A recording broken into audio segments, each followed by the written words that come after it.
It was the 27th night. He woke to silence, the kind of silence that presses against your eardrums like water. The generator had stopped again, but that wasn't unusual. The LED clock on his nightstand was dark, but that wasn't unusual either. What was unusual was the light coming through the gaps in the boarded windows. Silver white and wrong for 3 a.m., even in Alaska. David sat up slowly in his narrow bed, the sleeping bag rustling like dry leaves. His breath came out in a cloud. The temperature had dropped again, dropped in that way it only did when they came. He didn't want to look.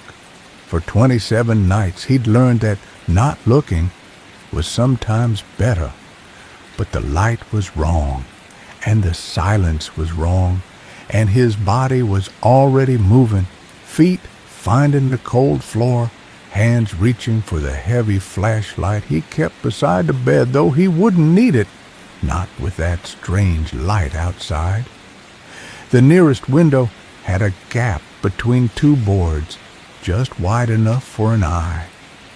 David pressed his face to the wall, the wood cold against his cheek, and looked out into his yard. They were all standing. Every bear, and there were more than 20 now, stood upright on their hind legs in a perfect circle around his cabin. Their massive forms swayed slightly like trees in a wind he couldn't feel. Their heads were tilted back, muzzles pointed at something above his roof, and their eyes reflected that moonlight like pools of mercury. They stood like that for 3 hours. David knew because he counted every minute, whispering the numbers to himself like a prayer. And when the first pale light of dawn touched the mountains, they dropped to all fours in perfect unison and walked away into the forest, single file, the largest leading. But I'm getting ahead of myself. To understand what happened that night, to understand why David still won't talk about what happened after, I need to go back to the beginning, back to when he first arrived at Kodiak Creek, full of dreams about simple living and blessed silence, not knowing that some silences have teeth. Chapter 1. The Last Road. David Morse had driven 17 hours straight to get away from the sound of human voices, which made it particularly ironic that the last person he'd speak to for a month would be Jimmy Tutuk, the contractor who'd been working on his cabin through the spring. The road to the property wasn't really a road anymore by the time it reached the last 10 miles. It was more like a suggestion of where a road might go if it had the ambition. David's truck, loaded with supplies and dreams of solitude, groaned over every rut and rock. The GPS had given up 40 miles back, displaying only a blank gray grid where his location should be. That's the thing about Alaska, he said to himself, a habit he'd picked up in the last year since the divorce. It doesn't pretend to want you here. The trees pressed closer as he drove, black spruce and birch creating a tunnel of green shadow. Every so often, a gap would reveal the mountains beyond. Massive, indifferent things that made his former life in Seattle seem like a child's drawing. This was what he'd wanted. This was what he'd paid everything for, cashed out his tech stock for, signed away his condo for. 40 acres of nothing but forest, creek, and a half-finished cabin that would be his monastery of solitude. Jimmy was waiting at the cabin site, leaning against his own truck and smoking a cigarette that he stubbed out as David pulled up. The older man's face was weathered in that particular way of people who'd spent their lives in argument with the weather and mostly lost. "Beginning to think you'd changed your mind," Jimmy said, but he was smiling. City folks usually do once they realize there's no Whole Foods out here. David climbed out, his legs stiff from the drive. The air hit him like cold water, clean and sharp with pine and something else, something earthy and wild. Just traffic outside Anchorage. Bunch of tourists heading to Denali. Jimmy nodded, but his smile had faded a little. He glanced toward the tree line, then back. Well, let's show you what we finished. Got most of it done like we discussed, but... He paused, choosing his words. There's been some complications. The cabin sat in a clearing about 200 yards from where they'd parked. It was smaller than it had looked in the photos. A single-story structure with a metal roof and thick walls. Simple, solid, perfect. David had insisted on the design himself. One main room, a small bedroom, a bathroom, and a storage area. Nothing fancy, just enough. Complications? David asked as they walked. Bears, Jimmy said simply. More than usual this year, and they're... He paused again. David would think about that pause later, would wonder what word Jimmy had swallowed. They're bold. Been coming around while we worked, just watching mostly. But last week, we found one inside. Inside?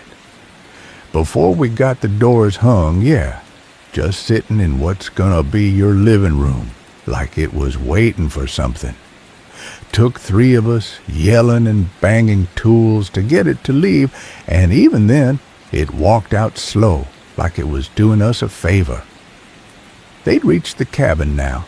It was beautiful in its simplicity, rough wood and clean lines against the forest backdrop. But David noticed the claw marks immediately. They ran along the eastern wall, too high to be from a bear on all fours. The gouges were deep, methodical, almost like someone counted.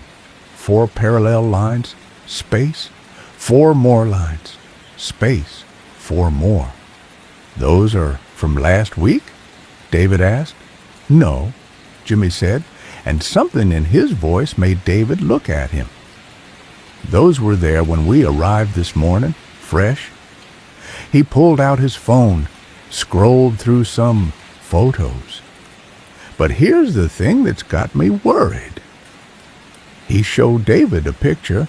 It was the inside of the cabin, specifically the bedroom wall. There were marks there too, but these were different. They looked almost like writing, curves and angles pressed into the soft pine. But that was impossible. Bears didn't... We've sanded those down 3 times, Jimmy said quietly. They keep coming back. Same marks, same place. Like they're bleeding through from inside the wood. David found himself laughing, though it sounded forced even to his own ears. Come on, Jimmy. You trying to spook the city boy? Jimmy didn't smile. I've lived here 43 years, Mr. Morris. Been building in these woods for 20. Bears are bears. They're predictable, even when they're dangerous. But these ones... He looked back at the forest. These ones feel like they're thinking. He handed David the keys, a simple ring with 2 keys for the front door, 1 for the storage shed. Generator's full. Got you about 2 weeks of fuel in the tank out back. Solar panels are working fine for basic stuff. Water pumps tested good from the creek. Satellite phones on the kitchen counter, though service has been spotty lately. They walked back toward the trucks. Jimmy loaded his tools while David stood looking at his new home, trying to see it the way he'd imagined it, instead of the way Jimmy's words had colored it. There's a family about 12 miles north, the Andersons, Jimmy said, slamming his tailgate. And Tom Proudfoot lives 15 miles south, though he's usually drunk. Town's 47 miles west, but after the first snow, that road becomes a suggestion more than a promise. "I'll be fine," David said. "This is what I wanted. Peace, quiet, nobody around." Jimmy gave him a long look, then climbed into his truck. Through the open window he said, "Alone's different up here than it is down there, Mr. Morris. Down there, alone means nobody's bothering you. Up here, alone means nobody's coming if something does." He started to drive away, then stopped, leaning out the window. "One more thing. If you see them bears standing up watching you, don't watch back. I don't know why, but don't watch back. My grandmother used to say some things in the forest, remember, when men weren't the ones in charge, and they're still waiting for those days to come back." Then he was gone, his truck disappearing down the excuse for a road, leaving David alone with the cabin, the forest, and the silence he'd paid everything for. The quiet settled around him like a living thing. No traffic, no neighbors, no electronic hum of civilization, just the wind in the spruce and the distant sound of Kodiak Creek running cold and certain toward the valley. This was it. This was what he'd wanted. He started unloading his truck, boxes of supplies and books and equipment. It would take him all afternoon, but he had nothing but time now. Time and silence, and a branch snapped in the forest to his left. David turned, expecting to see a deer or maybe a moose. But it was a bear, a large male, probably 500 pounds, standing just inside the tree line about 50 yards away. It wasn't doing anything threatening, just standing there, head slightly tilted, watching him with eyes that seemed too focused, too aware. "Hey!" David shouted, clapping his hands like he'd read to do in the wilderness guides. "Go on, get out of here." The bear didn't run, didn't even flinch. It just kept watching him with those dark eyes. Then, very slowly, it sat down on its haunches like a dog, like it was settling in for a show. David felt the first cold finger of unease trail down his spine. But no, this was normal. Bears were curious. It would get bored and leave. He went back to unloading, but every few seconds his eyes drifted back to the tree line. The bear was still there an hour later when David finally had everything inside, still sitting, still watching. The sun was getting low, painting the mountains orange and red. David stood in his doorway, looking back at the bear. "Suit yourself," he called out, trying to sound more confident than he felt. He went inside and closed the door, sliding the deadbolt home with a satisfying click. Through the window, he could still see the bear's silhouette against the darkening forest. He'd hang curtains tomorrow, he decided. For tonight, he'd just avoid looking. He spent the evening unpacking, setting up his simple kitchen, making its bed. The generator hummed reassuringly, and the lights pushed back the darkness. He made himself a simple dinner, rice and canned chili, and tried not to think about the bear. But when he went to check before bed, flashlight in hand, the beam showed not one bear, but 3, all sitting in a row, all watching his cabin with that same unsettling focus.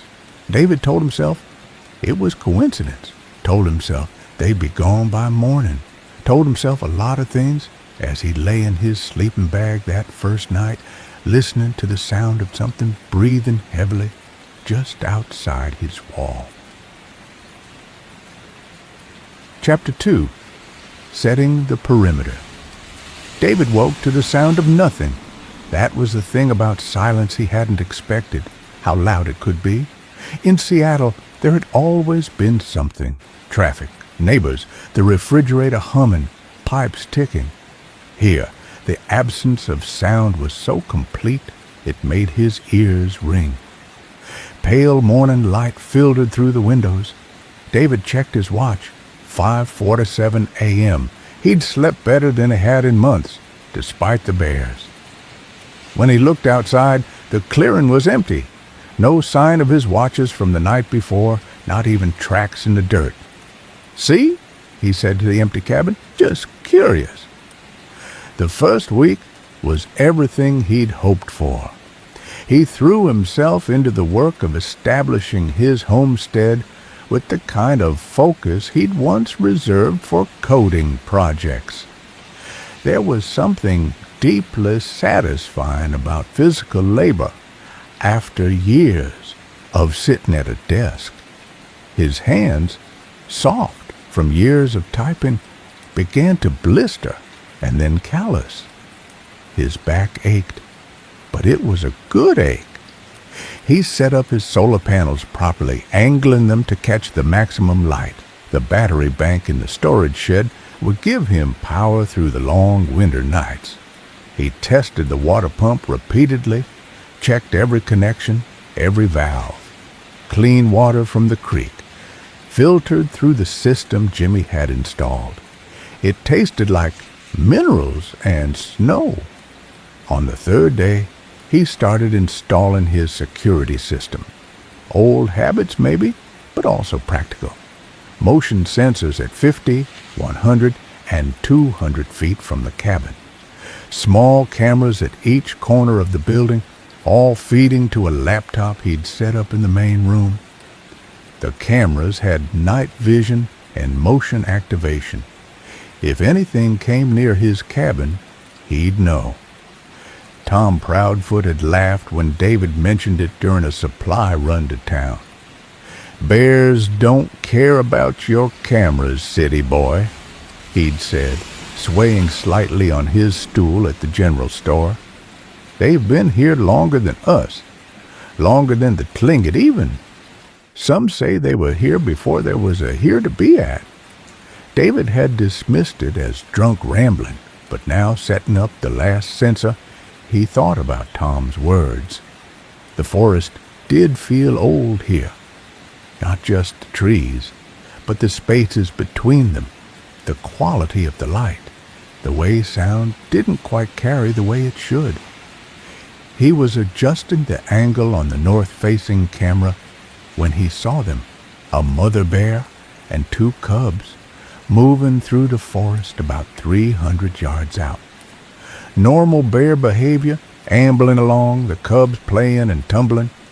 The mother stopped occasionally to tear apart a rotten log, looking for insects.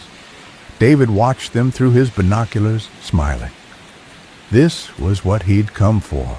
Wildlife, nature, the real Alaska. The bears moved off toward the creek, and he went back to his work. But something nagged at him. Something about the forest felt off. It took him until lunch to realize what it was. No birds. He hadn't seen or heard a single bird in 3 days. No squirrels either, no rabbits, nothing smaller than those bears. The forest was beautiful, but it was empty in a way that didn't feel right. That afternoon, he hiked a perimeter around his property, partly to explore and partly to shake the uneasy feeling. The land was gorgeous, thick forest opening occasionally into small meadows, the creek winding through it all like a silver thread. But the silence followed him. No bird song, no rustling in the underbrush, just his own footsteps and breathing. He found an old hunting blind about a mile from his cabin, half collapsed and overgrown. Inside, barely visible under years of leaves and decay, was a journal wrapped in plastic. The pages were mostly ruined, but he could make out a date, September 1987. A few passages were still readable. "Bears are wrong. Johnson says I'm crazy, but they're not acting like bears. They watch us, count us. Yesterday there were 7 of them standing in..." The rest was water-damaged beyond reading. David pocketed the journal, telling himself he'd try to dry it out, maybe piece together more. Local history. That's all it was. Walking back, he had the distinct feeling of being followed. Not overtly, no sounds of pursuit, no breaking branches, just a presence, a weight of attention that made the hair on his neck stand up. When he turned, there was nothing, but the feeling persisted all the way back to the cabin. That night, the cameras activated for the first time. David was reading by the wood stove, a cup of coffee cooling on the table beside him, when the laptop chimed. Motion detected. Northeast camera. He pulled up the feed. A single bear sat at the edge of the camera's range, just a shape in the green night vision display. It wasn't moving, wasn't foraging, just sitting there facing the cabin. As David watched, it lifted one paw and placed it on the ground in front of it, then the other paw, then the first again. Almost like it was counting? He shook his head. Projecting human behavior onto animals, that's all he was doing. The bear was probably just fidgeting. But he watched for another 20 minutes, and the bear continued the same pattern. Right paw, left paw, right paw, pause. Right paw, left paw, right paw, pause. The other cameras activated in sequence. Southeast, southwest, northwest. David's coffee went cold as he cycled through the feeds. Each showed the same thing. A bear sitting facing his cabin. 4 bears, 4 cardinal directions. They sat there for exactly 3 hours. He timed it, and then they left, all at once, walking backward into the forest while still facing the cabin. David didn't sleep well that night. He told himself it was the coffee, but really it was the breathing he heard outside his walls. Deep, rhythmic breathing that seemed to come from all sides at once. When he finally dozed off near dawn, he dreamed of eyes in the darkness, reflecting light that didn't exist. The 4th day brought fog so thick he couldn't see past his porch. It was like living inside a cloud, the world reduced to a 20-foot bubble of visibility. He stayed inside mostly, organizing his supplies, reading, trying to ignore the shapes he sometimes thought he saw moving through the mist. On the 5th day, the sun came back, and with it a kind of normalcy. No bears visible, no strange sounds. David spent the day chopping wood, the regular rhythm of the axe calming his nerves. Physical work, simple and clear. This was why he'd come here. But that night, reviewing the camera footage from the foggy day, he found something that made his blood run cold. The timestamp showed 2:33 p.m. All 4 cameras had activated simultaneously. In each feed, barely visible through the fog, was a bear. But they weren't on the ground. Each bear was standing upright, one arm extended, paw pressed flat against a tree trunk. They stood like that for 17 minutes according to the footage, perfectly still despite the unnatural position. And then, in perfect synchronization, they had walked, still upright, out of frame. David watched the footage 3 times, looking for some explanation. Bears stood up sometimes, sure, to reach food or get a better view. But not like this. Not in coordination, not for that long, not with that unsettling stillness. On the 6th day, he found the first gift. He'd gone out early to check the water pump, and there it was on his porch. A salmon, fresh killed, laid out perfectly parallel to his door. No tears from claws or teeth, just a single precise wound behind the gills. Bear kills didn't look like this. Bears tore their prey apart, messy and efficient. This was almost surgical. He disposed of the fish, burying it far from the cabin to avoid attracting scavengers. But the next morning, there was another one. Same position, same type of wound. This time, David left it there, curious to see what would happen. When he checked an hour later, the fish was gone, but the cameras hadn't activated. He reviewed the footage. Nothing. The fish had been there, then it wasn't, with no frame showing how it disappeared. That night, his seventh in the cabin, David sat by his window with the lights off, watching the tree line. He didn't have to wait long. They came at 9:47 exactly according to his watch. Not 1 or 4 this time, but 7. 7 bears emerging from 7 different points of the forest, converging on his clearing. They arranged themselves in a semicircle facing his cabin and sat, just sat, like an audience waiting for a performance. One of them, the largest, with a distinctive scar across its muzzle, tilted its head back and made a sound David had never heard a bear make. It wasn't quite a roar or a growl. It was almost like humming, a deep, resonant tone that the others picked up, creating a harmony that made David's teeth ache. He wanted to record it, but his hands were shaking too badly to operate his phone. The humming continued for exactly 10 minutes, then stopped as abruptly as it had begun. The bears stood all at once like choreographed dancers and walked back into the forest, not scattered, but in a perfect line, the scarred one leading. David sat in the darkness for a long time after they left, trying to make sense of what he'd seen. Bears didn't behave like this. Nothing in nature behaved like this. Synchronized, purposeful, almost ritualistic. He thought about Jimmy's words. These ones feel like they're thinking. He thought about Tom's drunken rambling. They've been here longer than us. He thought about that water-damaged journal. The bears are wrong. And for the first time since arriving at Kodiak Creek, David wondered if he'd made a terrible mistake. But it was too late for second thoughts now. The nearest help was 47 miles away, and something told him, call it instinct, call it paranoia, that if he tried to leave now, those bears wouldn't let him.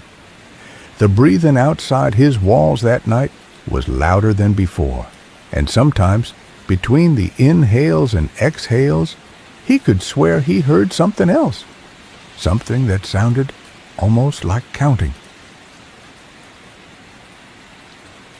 Chapter 3. The First Visitor.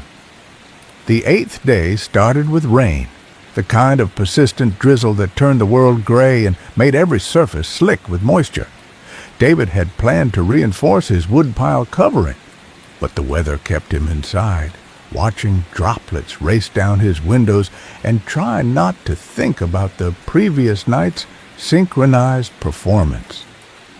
He made himself focus on normal tasks, checked his food inventory, 2 months of supplies, 3 if he rationed, tested the generator, running smooth, called the satellite phone company about the weak signal. They blamed weather patterns, solar flares, the usual excuses. Normal things, human things.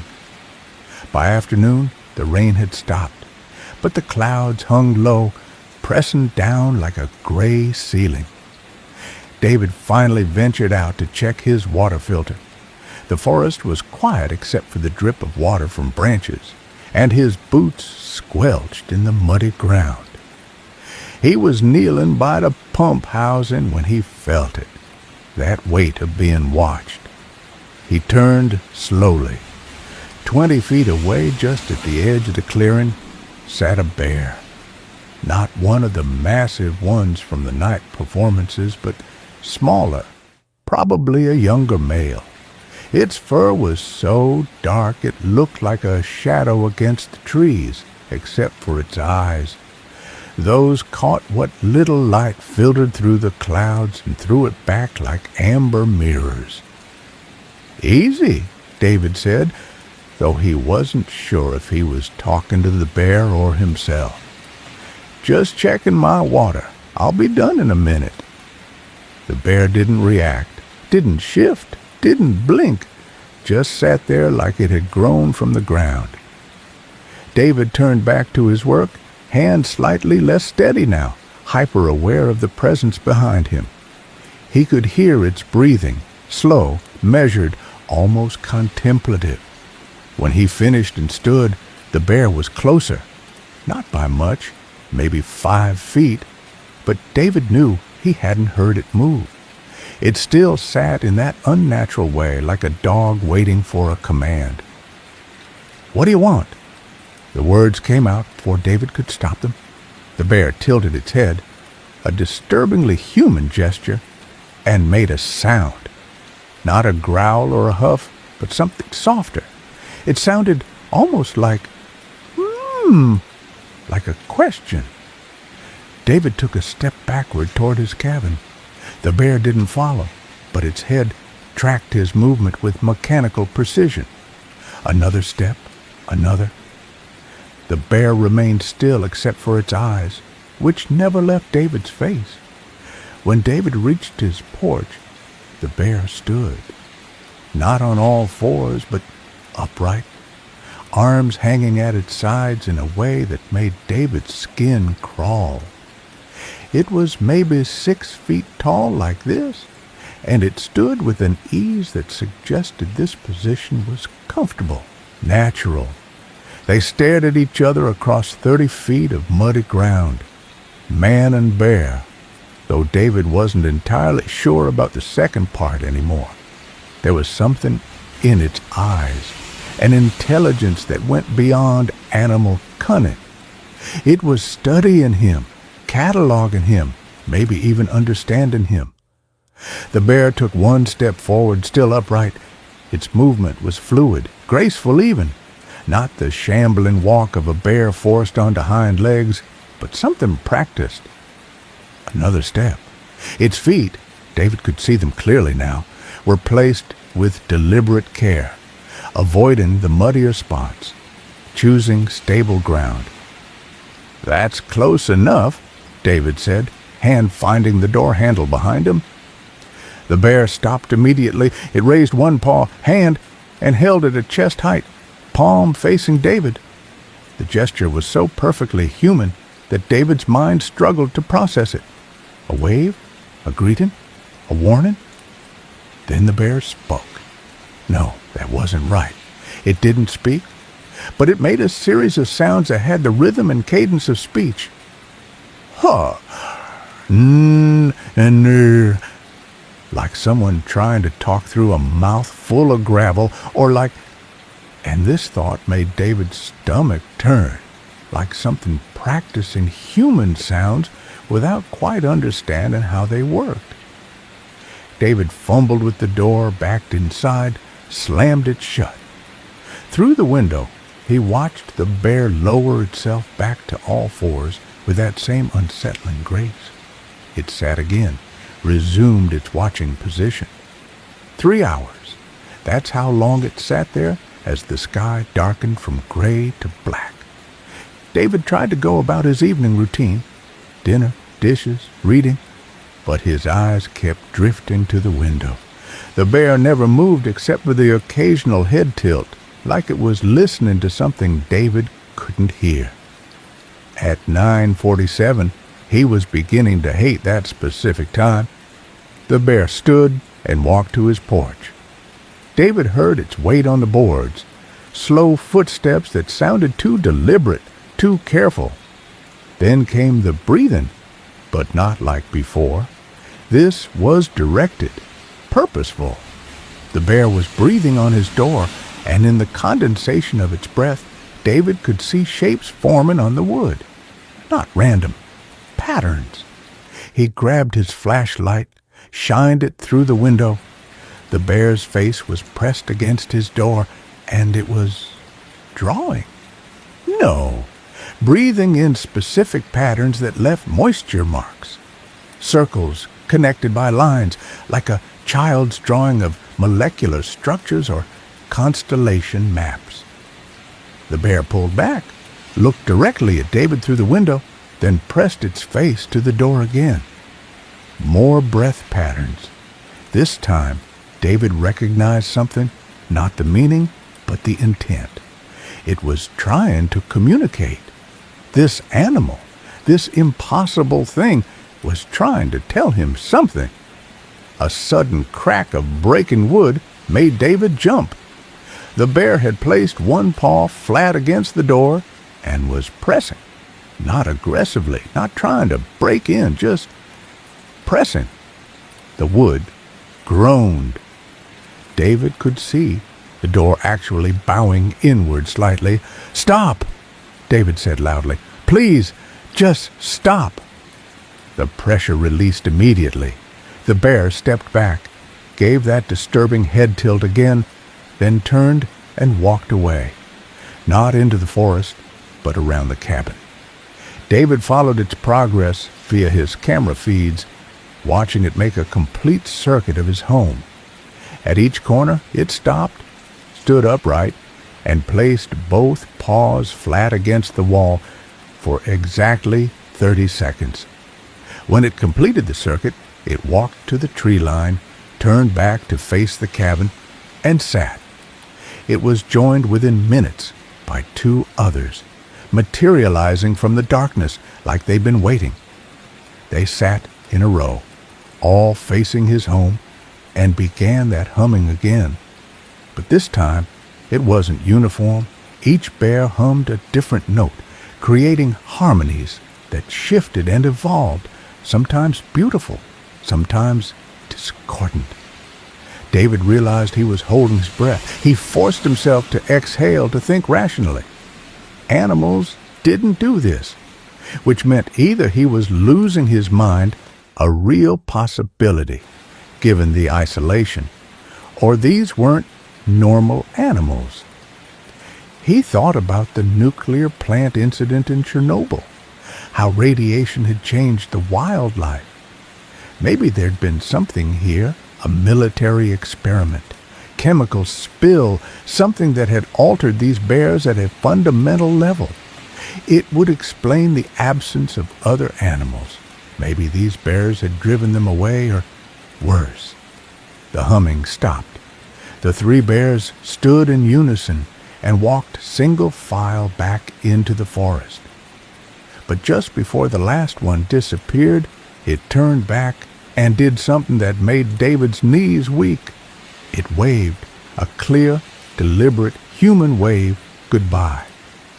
David stumbled to his bed, fully clothed, and pulled his sleeping bag over his head like a child hiding from monsters. But he couldn't stop his mind from racing. The breathing patterns on the door, he'd photographed them with his phone before they evaporated. Looking at them now, they seemed almost like a map, or a warning, or instructions. Sleep came eventually, but it brought dreams of bears walking upright through his cabin, opening drawers with careful paws, reading his books, trying on his clothes. And in the dream, this seemed perfectly normal, like they were roommates he'd forgotten he had. One of them was making coffee. Another was typing on his laptop. And when David looked at the screen, it was filled with words in no language he recognized. He woke at 3 a.m. to find muddy paw prints on his bedroom floor, leading from the window to his bedside. The window was still locked.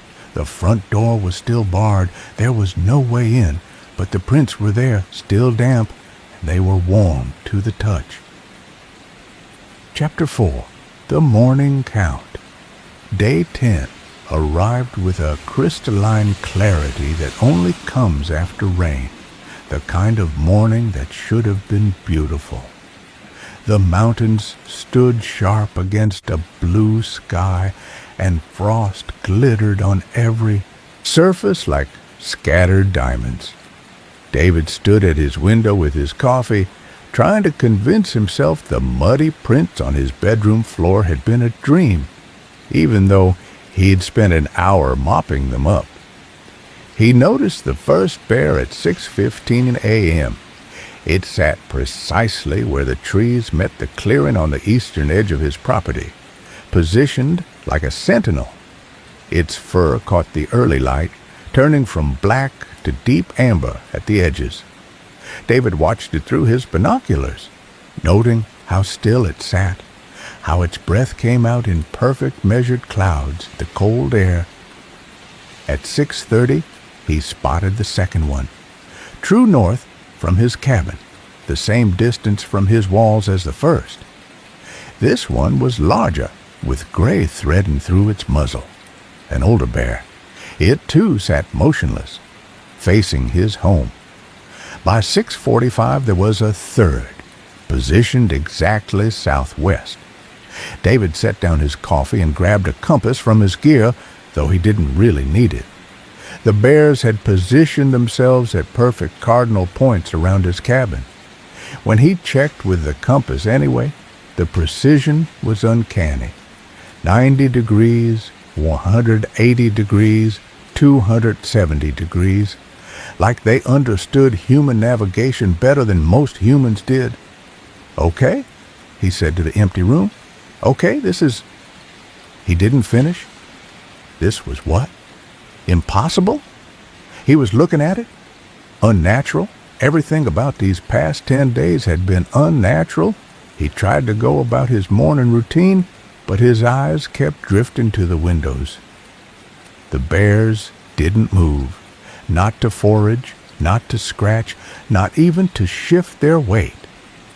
They sat like monuments, and their stillness was somehow worse than any aggression would have been.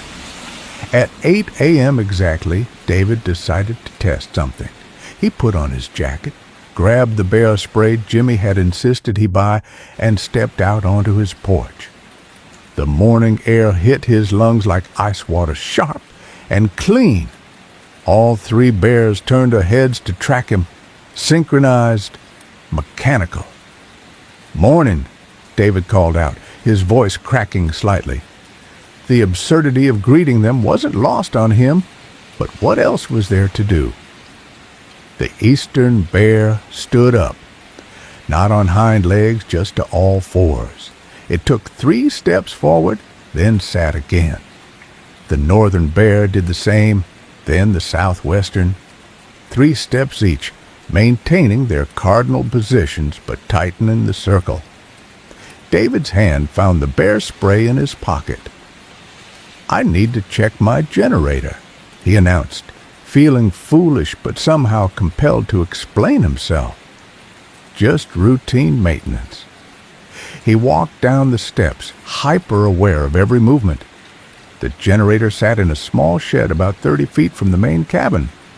As he walked, the bears moved, not toward him, but around him, maintaining their triangular formation, but rotating as he moved, like he was the center of some invisible wheel. The generator was fine. Of course it was. But David spent 10 minutes checking it anyway, trying to ignore how the bears had now positioned themselves between him and his cabin. When he finally stood to return, they were closer. Not by much. Maybe another 3 steps, but closer. "Excuse me," he said, taking a step toward the cabin. The bears didn't move. Another step. They remained still, but the northern bear made a sound, a low rumble that David felt in his chest more than heard. Not quite a growl, more like a question. "I need to get back to my house," David said, hating how his voice had gone high and thin. The eastern bear stood, took 3 steps backward, sat. The others followed suit. The path was clear, but the message was also clear. They were allowing him to return. They were in control. David walked back to his cabin with measured steps, fighting the urge to run. He could feel their eyes on him, the weight of their attention like physical pressure. Once inside, he locked the door and leaned against it, heart hammering. Through the window, he watched them resume their original positions, cardinal points perfectly maintained. The satellite phone had been silent for days, but David tried it anyway. Static, then a brief connection, then nothing. The internet connection via satellite was equally spotty. He managed to get one email out to his sister. "Everything fine. Wildlife is amazing up here. We'll be out of contact for a while, don't worry." He didn't mention that the wildlife was the reason he'd be out of contact. By noon, the bears were gone. David used the opportunity to try something he'd been considering since morning. He needed to get to his truck. It was parked in a small, cleared area about 200 yards from the cabin, and he hadn't checked it since arriving. If things got worse, when things got worse, his mind corrected, he needed to know he had an escape route. He made it 50 feet from his cabin before they appeared. They didn't come from the forest. They were just suddenly there, like they'd been invisible until he'd crossed some unmarked boundary. 5 of them this time, spread in a loose arc between him and the truck. They weren't aggressive, weren't charging or roaring. They just stood there, a living wall of fur and muscle. "Come on," David said, trying to keep his voice reasonable. "I just need to check my truck, make sure the battery's okay." The center bear, the scarred one from the nighttime gathering, sat down and yawned, displaying teeth the length of David's fingers. The message was clear. "You can try, but we're not moving." David took a step to the left. The bears on that side shifted to block. A step right. Same result. They moved like they were all controlled by a single mind, perfectly coordinated, no hesitation or confusion. "Fine," David said, backing up. "Fine, I'll check it later." He returned to his cabin, and the bears melded back into the forest with that unsettling synchronization. But David knew they were still there, just out of sight, waiting. That afternoon, he climbed onto his roof to get a better view of his surroundings. From up there, he could see more of the forest, the creek winding silver through the trees, the mountains beyond. And he could see them. Not 5 bears, not 10. He counted 23, positioned throughout the forest around his clearing. Some sitting, some standing, all facing his cabin. They weren't hiding.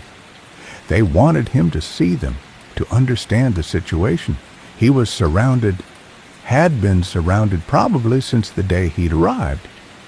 They'd just been polite about it until now.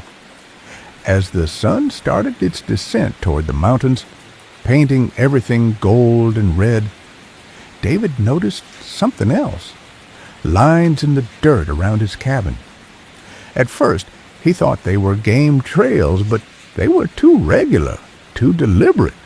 The bears had worn paths in perfect geometric patterns, triangles, circles, intersecting lines that looked almost like runes or mathematical diagrams. He photographed everything, though he didn't know what good it would do. Who would believe this? Who would even care?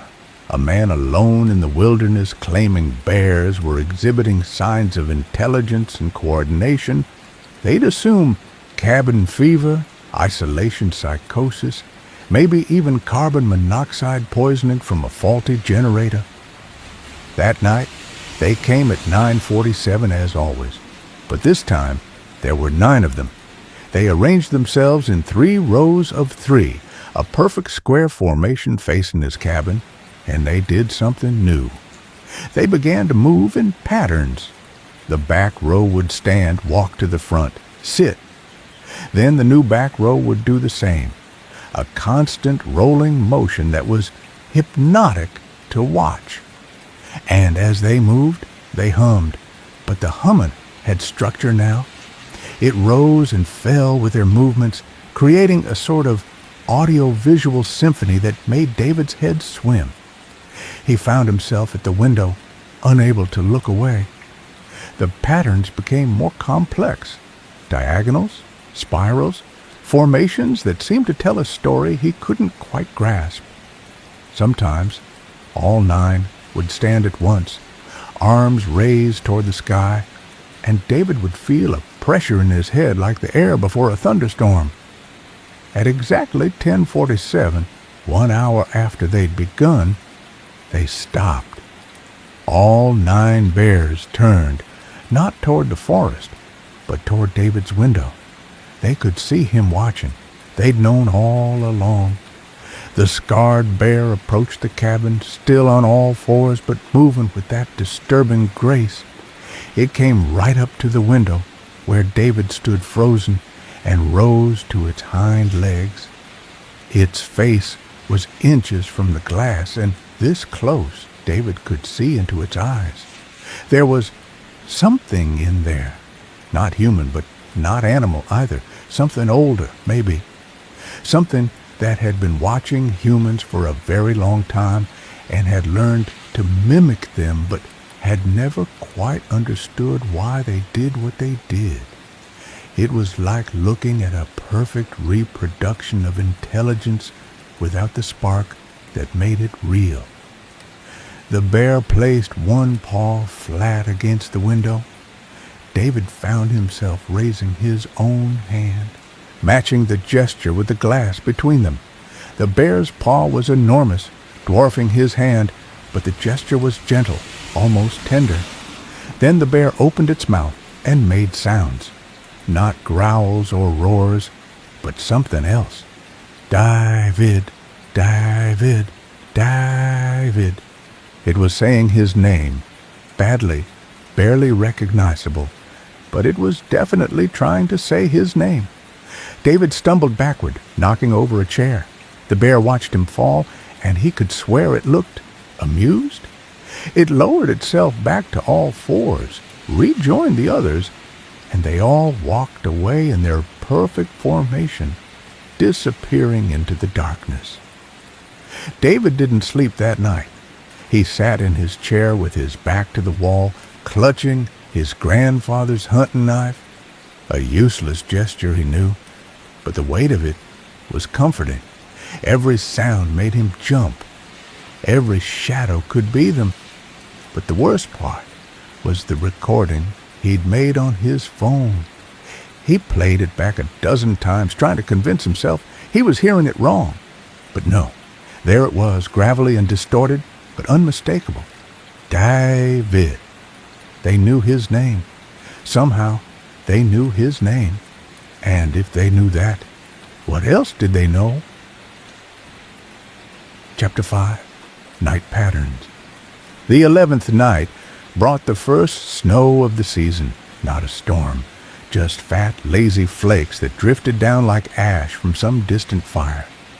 David watched them through his window, trying to find peace in their slow descent. But peace was a luxury he couldn't afford anymore. He'd started keeping a detailed log, partly for evidence and partly to convince himself he wasn't losing his mind. Day 11, 6 p.m. Temperature dropping. 28 degrees outside. Bears haven't shown themselves since morning, but I can feel them watching. Found more tracks circling the cabin. They walked the same path each time, wearing grooves in the earth. The pattern looks deliberate, mathematical. Why would bears understand geometry? At 9:47 p.m. precisely, he'd started thinking of it as bear time. They arrived, 3 of them tonight, which felt almost manageable after the previous night's 9. They positioned themselves in an equilateral triangle around his cabin, each exactly 40 feet from his walls according to the rangefinder he'd started using to measure their positions. They sat in the falling snow, and the flakes accumulated on their fur, turning them into strange monuments. They didn't shake it off, didn't move at all, just sat there getting slowly buried. After 30 minutes, they were white shapes against the dark forest, like someone had carved bears from fresh snow. Then they began to breathe in unison. David could see it in the vapor clouds that emerged from their muzzles. Perfect synchronization, like they were sharing a single pair of lungs. In, hold, out. The rhythm was hypnotic, almost meditative.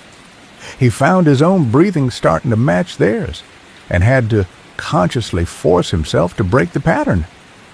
At 10:47, they stood, shook off the snow in 3 perfectly timed movements, and walked away backward, maintaining their triangle formation until they disappeared into the trees. Day 12, morning. Woke to find a design drawn in the snow outside my door. Spiral pattern, about 6 feet across, made by something walking in careful circles. The tracks are bare, but the precision is impossible. It's like looking at a mandala. Took photos before it melts. That afternoon, David attempted another escape run to his truck. This time, he was smart about it, or so he thought. He created a diversion first, playing loud music from his phone placed at the back of the cabin, then slipping out the front while the sound blared. He made it 20 yards before they surrounded him. They rose from the snow itself, white-covered shapes he hadn't seen against the white ground. 7 bears, forming a perfect circle with him at the center. They didn't threaten, didn't growl, just stood there on all fours, waiting. "I'm not your prisoner," David said, surprising himself with the anger in his voice. "This is my land. I bought it. I have papers." The scarred bear tilted its head and made a sound that was disturbingly like laughter, a huffing, rhythmic exhalation that the others picked up. The sound echoed through the forest, bouncing off trees until it seemed to come from everywhere at once. David pulled the deed from his pocket. He'd started carrying it like a talisman, and held it up. "See? Legal ownership. Mine." The scarred bear stood on its hind legs and walked, not shambled, 3 steps forward. It reached out one paw, and David found himself extending the paper. The bear took it with surprising gentleness, brought it close to its face, turned it one way, then another. Then, with great deliberation, it placed the deed on the ground and stepped on it, pressing it into the muddy snow. The message was clear. Your human papers mean nothing here. When the bear lifted its paw, the deed was not just dirty, but changed. The ink had run, but not randomly. The words had reformed into patterns that hurt to look at, symbols that seemed to writhe on the page. David snatched it back, and the symbols were just water damage, just ruined ink. But for a moment, they had been something else. Day 39, evening. They're learning faster now. Today, one of them walked past my window carrying a stick in its mouth, upright on 2 legs, like it was imitating me carrying firewood. It even stopped at the same spot I usually stack wood, placed the stick down carefully, then looked at me through the window. I think it was waiting for approval. The 13th night brought something new. At bear time, only one came, a smaller female with distinctive white markings on her chest. She sat closer than the others ever had, just 15 feet from his porch, and she brought something with her. It was a book, water-damaged and moldy, but definitely a book. She placed it carefully in the snow, oriented toward David's window, then sat back and waited. David used his binoculars to read the cover. It was a journal, leather-bound, with Property of Michael Chandler, 1952, embossed on the front. The bear watched him looking, then very deliberately opened the journal with one paw, turning pages with a care that should have been impossible with those claws. She stopped at a specific page and looked up at David, then back at the journal, then back at David. The message was clear. Come read this. Every instinct told him not to go outside, but curiosity won. He grabbed his flashlight and bear spray, opened the door slowly. The female bear didn't move, just watched him with those two intelligent eyes. David approached carefully, ready to run at any sign of aggression. The bear remained still, even scooting back slightly to give him room. He knelt in the snow and read by flashlight. The journal entry was dated September 15th, 1952. They are not what we thought. Johnson insists they're just bears, but I've seen them using tools. Simple ones, sticks to dig, rocks to crack open logs. But today, I swear, I saw one drawing in the mud, circles and lines over and over, like it was trying to remember something, or trying to teach something. The indigenous people won't come here anymore. They say this place belongs to the first residents, and we're just visiting. I'm starting to think they're right. David looked up at the bear.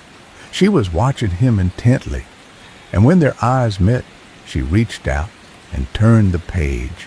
The next entry, September 20th, 1952.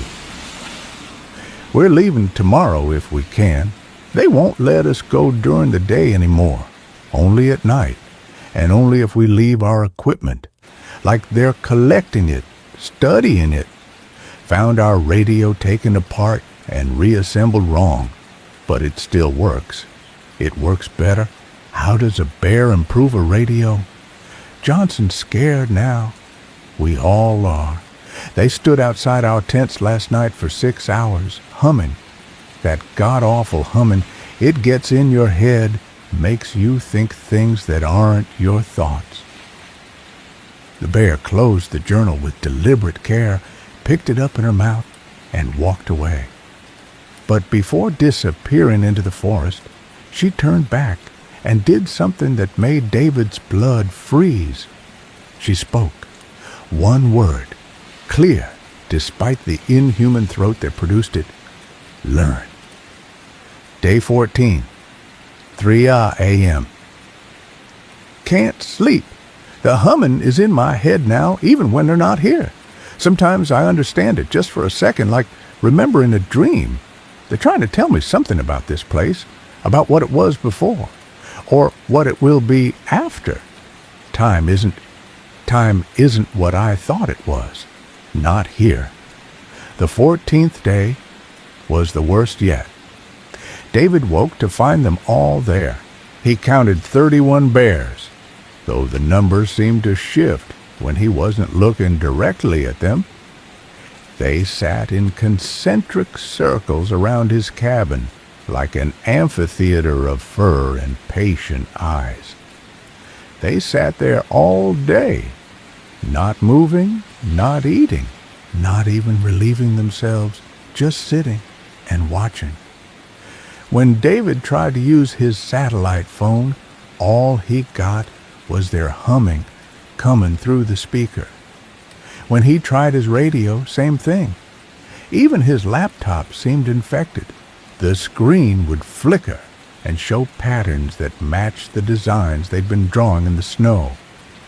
As the sun set, they began to move, not randomly, but in patterns that told a story. David found himself understanding it somehow. They were showing him the history of this place, not in years, but in cycles. Humans came and went like seasons.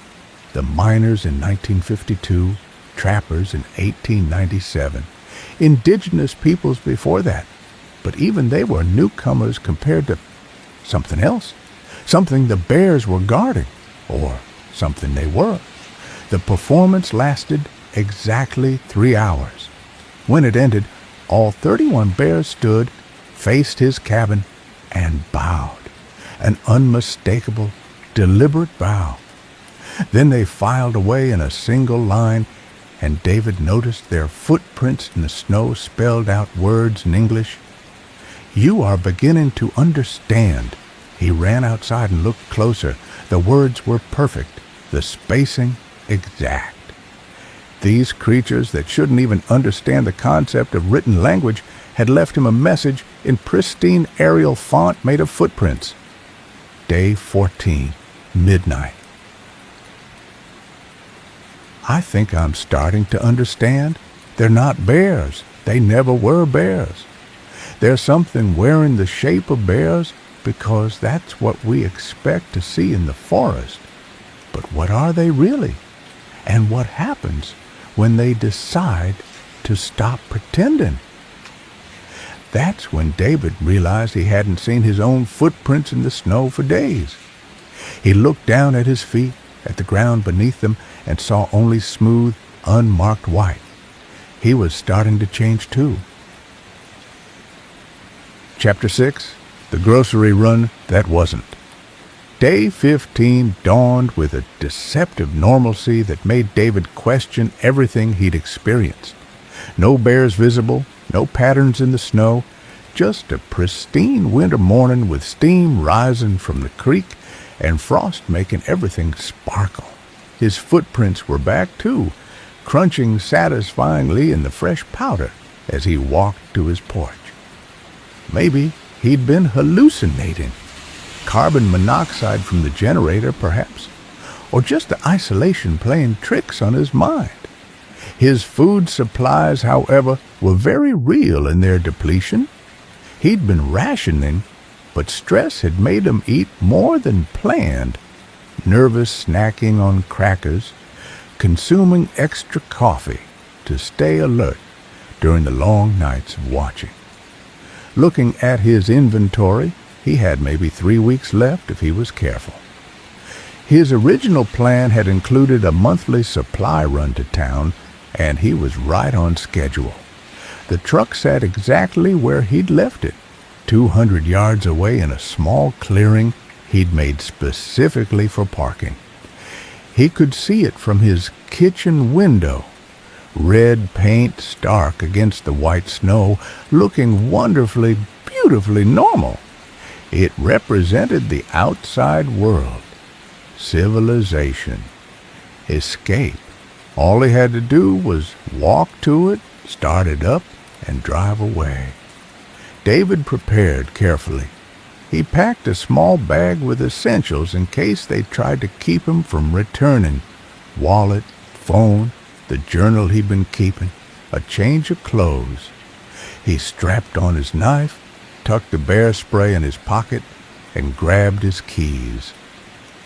The metal felt reassuring in his hand, a tangible connection to the world beyond these woods. He made it 10 feet from his door before they appeared, not dramatically, not stepping out from behind trees. They were simply there, as if they'd always been there, and his eyes had just now decided to see them. 5 bears, arranged in a loose semicircle between him and the truck. They sat in the snow like patient dogs, heads tilted at identical angles. "Morning," David said, trying to keep his voice casual. "Just heading to town for supplies. I'll be back by evening." The scarred bear, David had started thinking of him as the speaker, stood and walked forward 3 steps. Not aggressive, just closing the distance to conversational range, if bears had such a concept. He made a series of sounds that weren't quite growls. "No, not today." The words were clearer than before, less like an animal trying to speak, and more like someone with a speech impediment working through difficult consonants. David's hands began to shake, and not from the cold. "I need food," David said slowly, as if speaking to a child. "Food to eat. You understand eating, right?"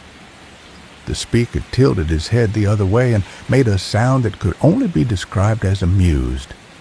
He turned to the other bears and made a series of huffing noises that sounded disturbingly like he was translating.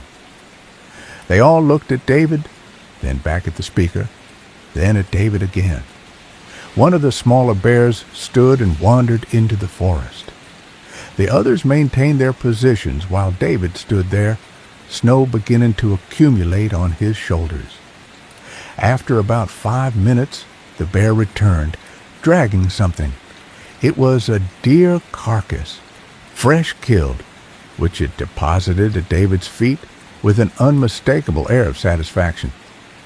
"Food," the speaker said, the word almost perfect this time. "David, I can't. I need human food, groceries, canned goods, rice, things like that." David took a step to the left, trying to find a gap in their formation. They moved with him, maintaining the barrier. But now the speaker did something new. He sat up on his haunches and used both paws to make gestures, pointing at David, then at the cabin, then making a circle motion that seemed to mean stay. Then he pointed at himself, made a walking motion with his paws, and pointed toward where the truck was parked. "You want to go to my truck?" David asked, incredulous. The speaker nodded. It was a human nod, an absolutely perfect human nod, and something about that precision was worse than all the strange speech. He stood and walked, on all fours this time, toward the truck. The other bears parted to let him through, but closed ranks again when David tried to follow. David watched through the wall of fur and muscle as the speaker reached his truck. The bear stood upright, examined the door handle with those disturbingly dexterous paws, and then did something that made David's mind reel. He inserted the key. No, that was impossible. But there was a glint of metal, a twist of the paw, and the truck's alarm chirped off. "Those are my keys," David said weakly, patting his pocket. They were still there, solid and real. "Those are my keys," he repeated, pulling them out to confirm. The speaker opened the truck door with casual ease and climbed inside. The engine started. David heard his engine starting, and the bear sat in the driver's seat, paws on the steering wheel, looking for all the world like he was preparing to take a Sunday drive. But he didn't drive. Instead, he did something worse. He began taking the truck apart. Not violently, not like an animal destroying something. The speaker methodically removed pieces of the dashboard, examining each component before setting it carefully in the snow. Other bears approached and began helping, their movements coordinated and purposeful.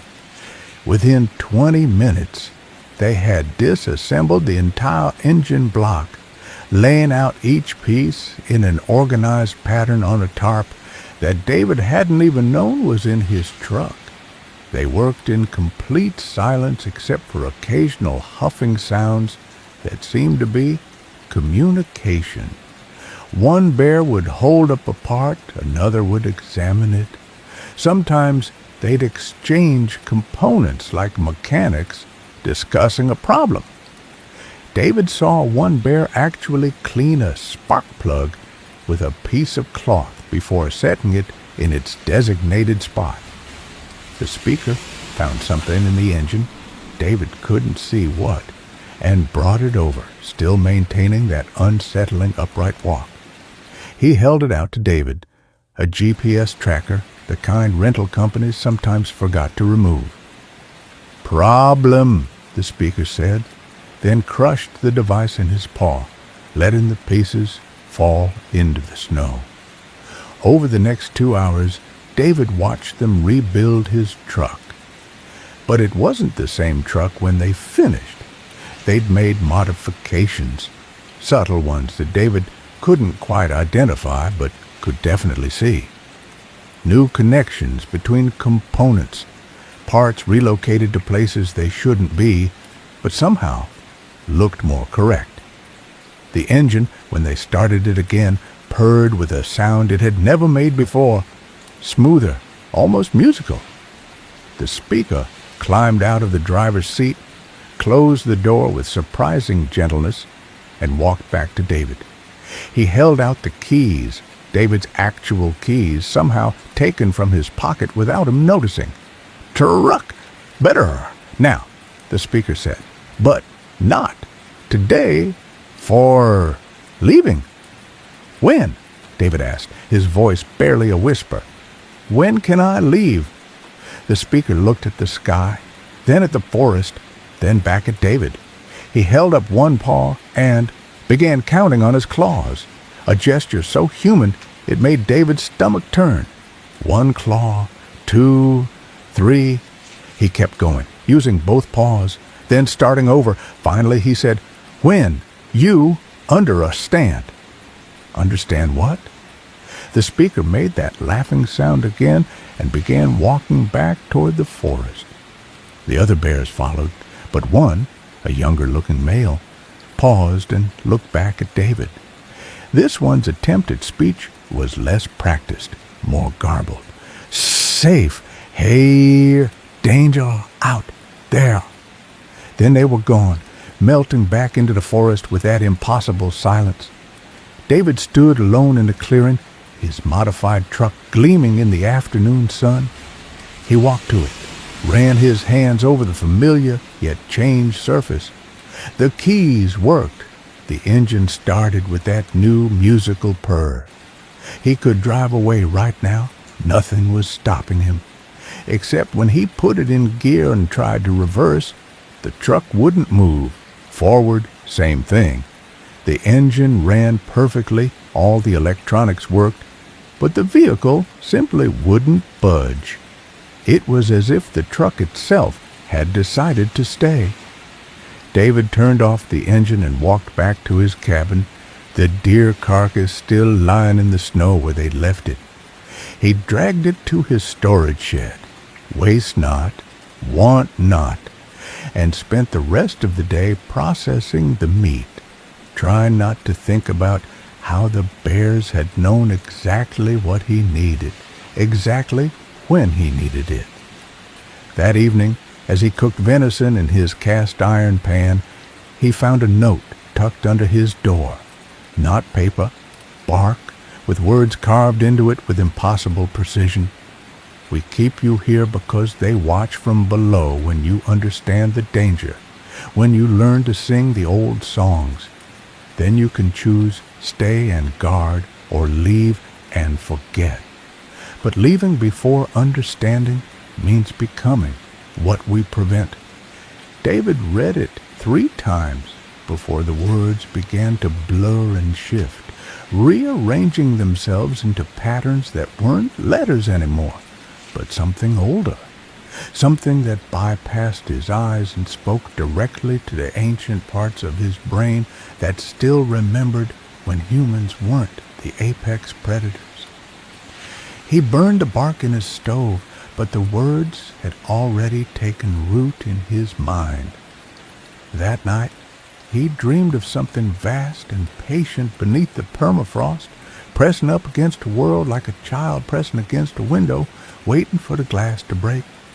And in the dream, the bears were the only thing keeping the glass whole. Bravkla, Chapter 7. They Learn.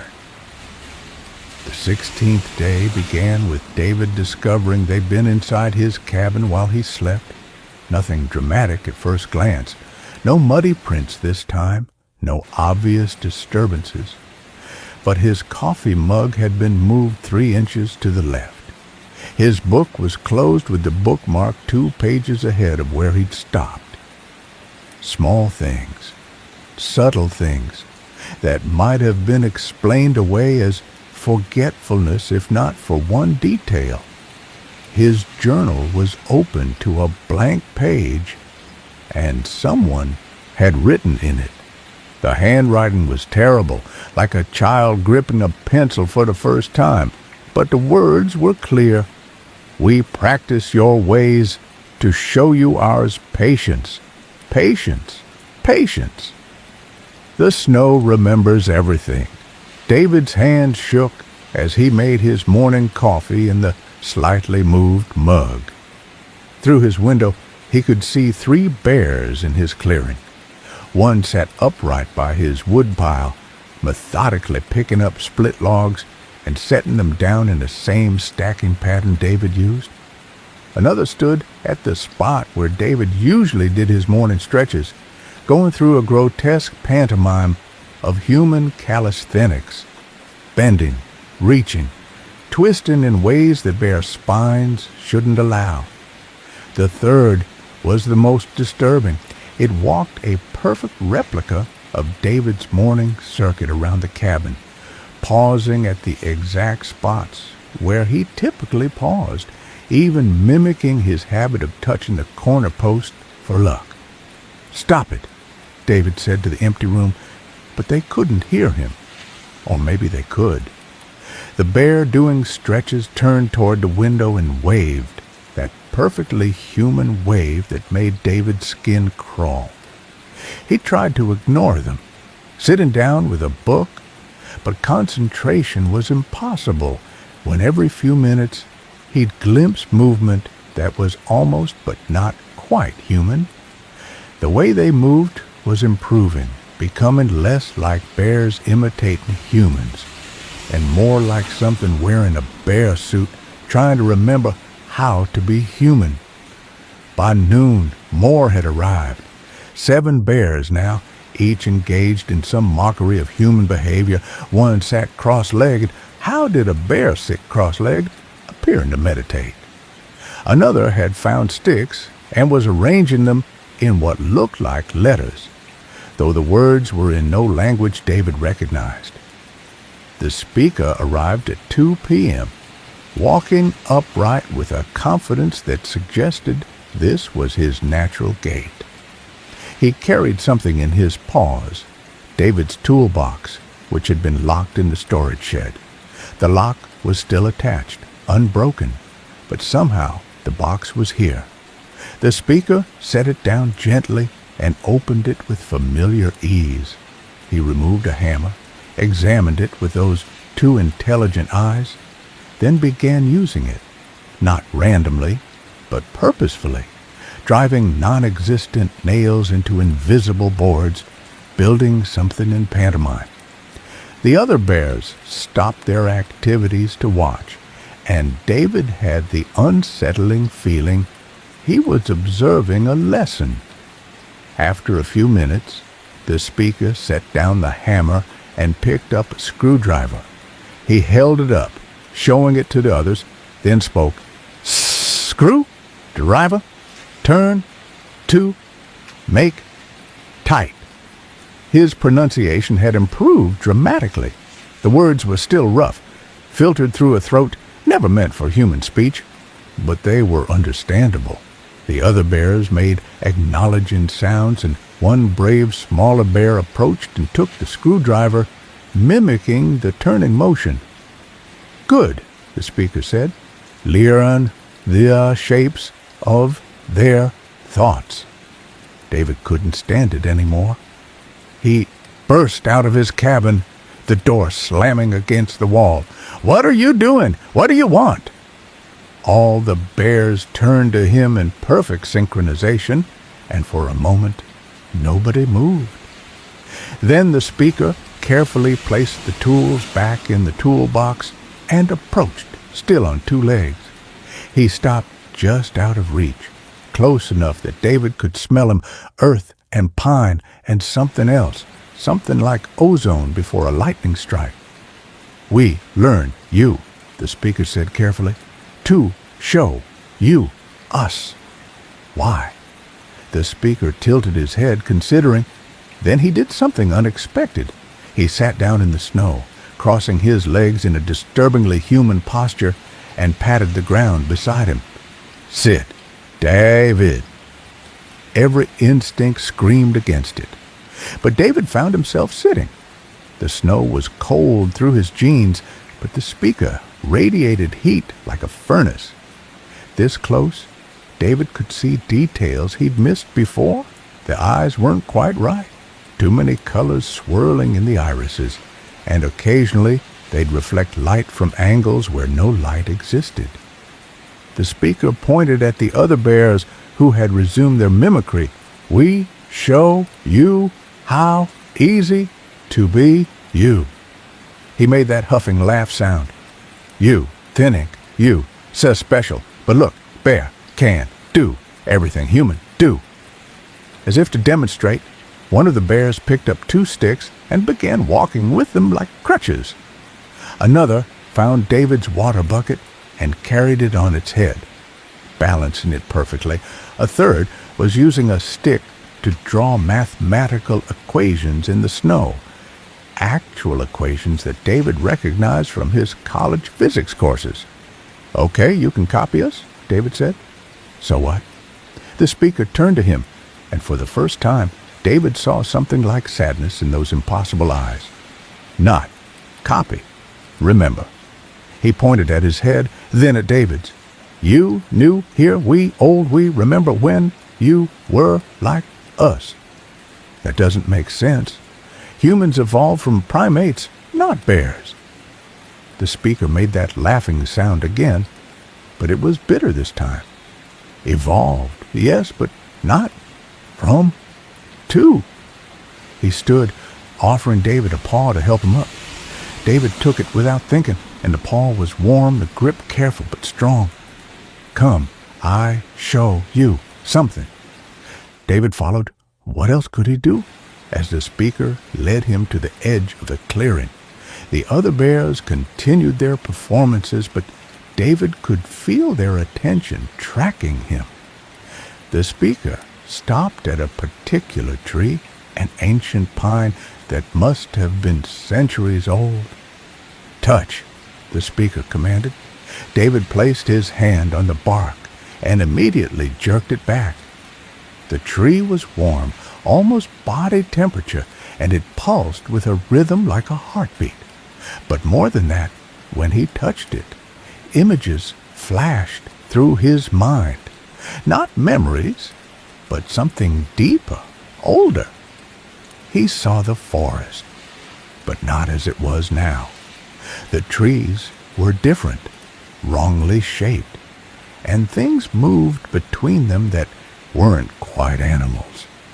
He saw the mountains, but they were in different positions, as if the earth itself had rearranged. And he saw beings that might have been bears, might have been humans, might have been something that preceded both, moving through this ancient landscape with purpose and intelligence. "The world forgets," the speaker said softly, "makes new stories, evolution, history, science, but we remember the true shape." "What are you?" David whispered. "Guardians, waiters, keepers of the space between." The speaker moved away from the tree. "You built on the threshold where things are thin." David wanted to laugh, to deny it all, but the images from the tree were still burning in his mind. "Threshold to what?" The speaker looked at him for a long moment, then said, "To what you were before you decided to forget." They walked back to the cabin in silence. The other bears had stopped their mimicry and were now arranged in a semicircle, waiting. The speaker stood before them and spoke in a combination of growls, huffs, and broken human words. It sounded like a report, or maybe a lecture. When he finished, all the bears turned to David. In unison, they spoke. A chorus of inhuman throats forming human words. "You will learn the true songs," or "The threshold opens and all forget again." Then they dispersed, walking away in different directions, but somehow all disappearing at the exact same moment, like someone had switched off 7 televisions at once. David stood alone in his clearing, the toolbox at his feet, equations melting in the snow, and the echo of impossible words in his ears. That night, he didn't even try to sleep. He sat at his table, writing down everything he could remember from the vision, trying to make sense of it. But the more he wrote, the more the words changed. His handwriting became something else, older symbols that he didn't recognize, but somehow understood. By morning, his journal was full of a language that had never existed, telling a story that couldn't be true about a world that had forgotten how to remember itself.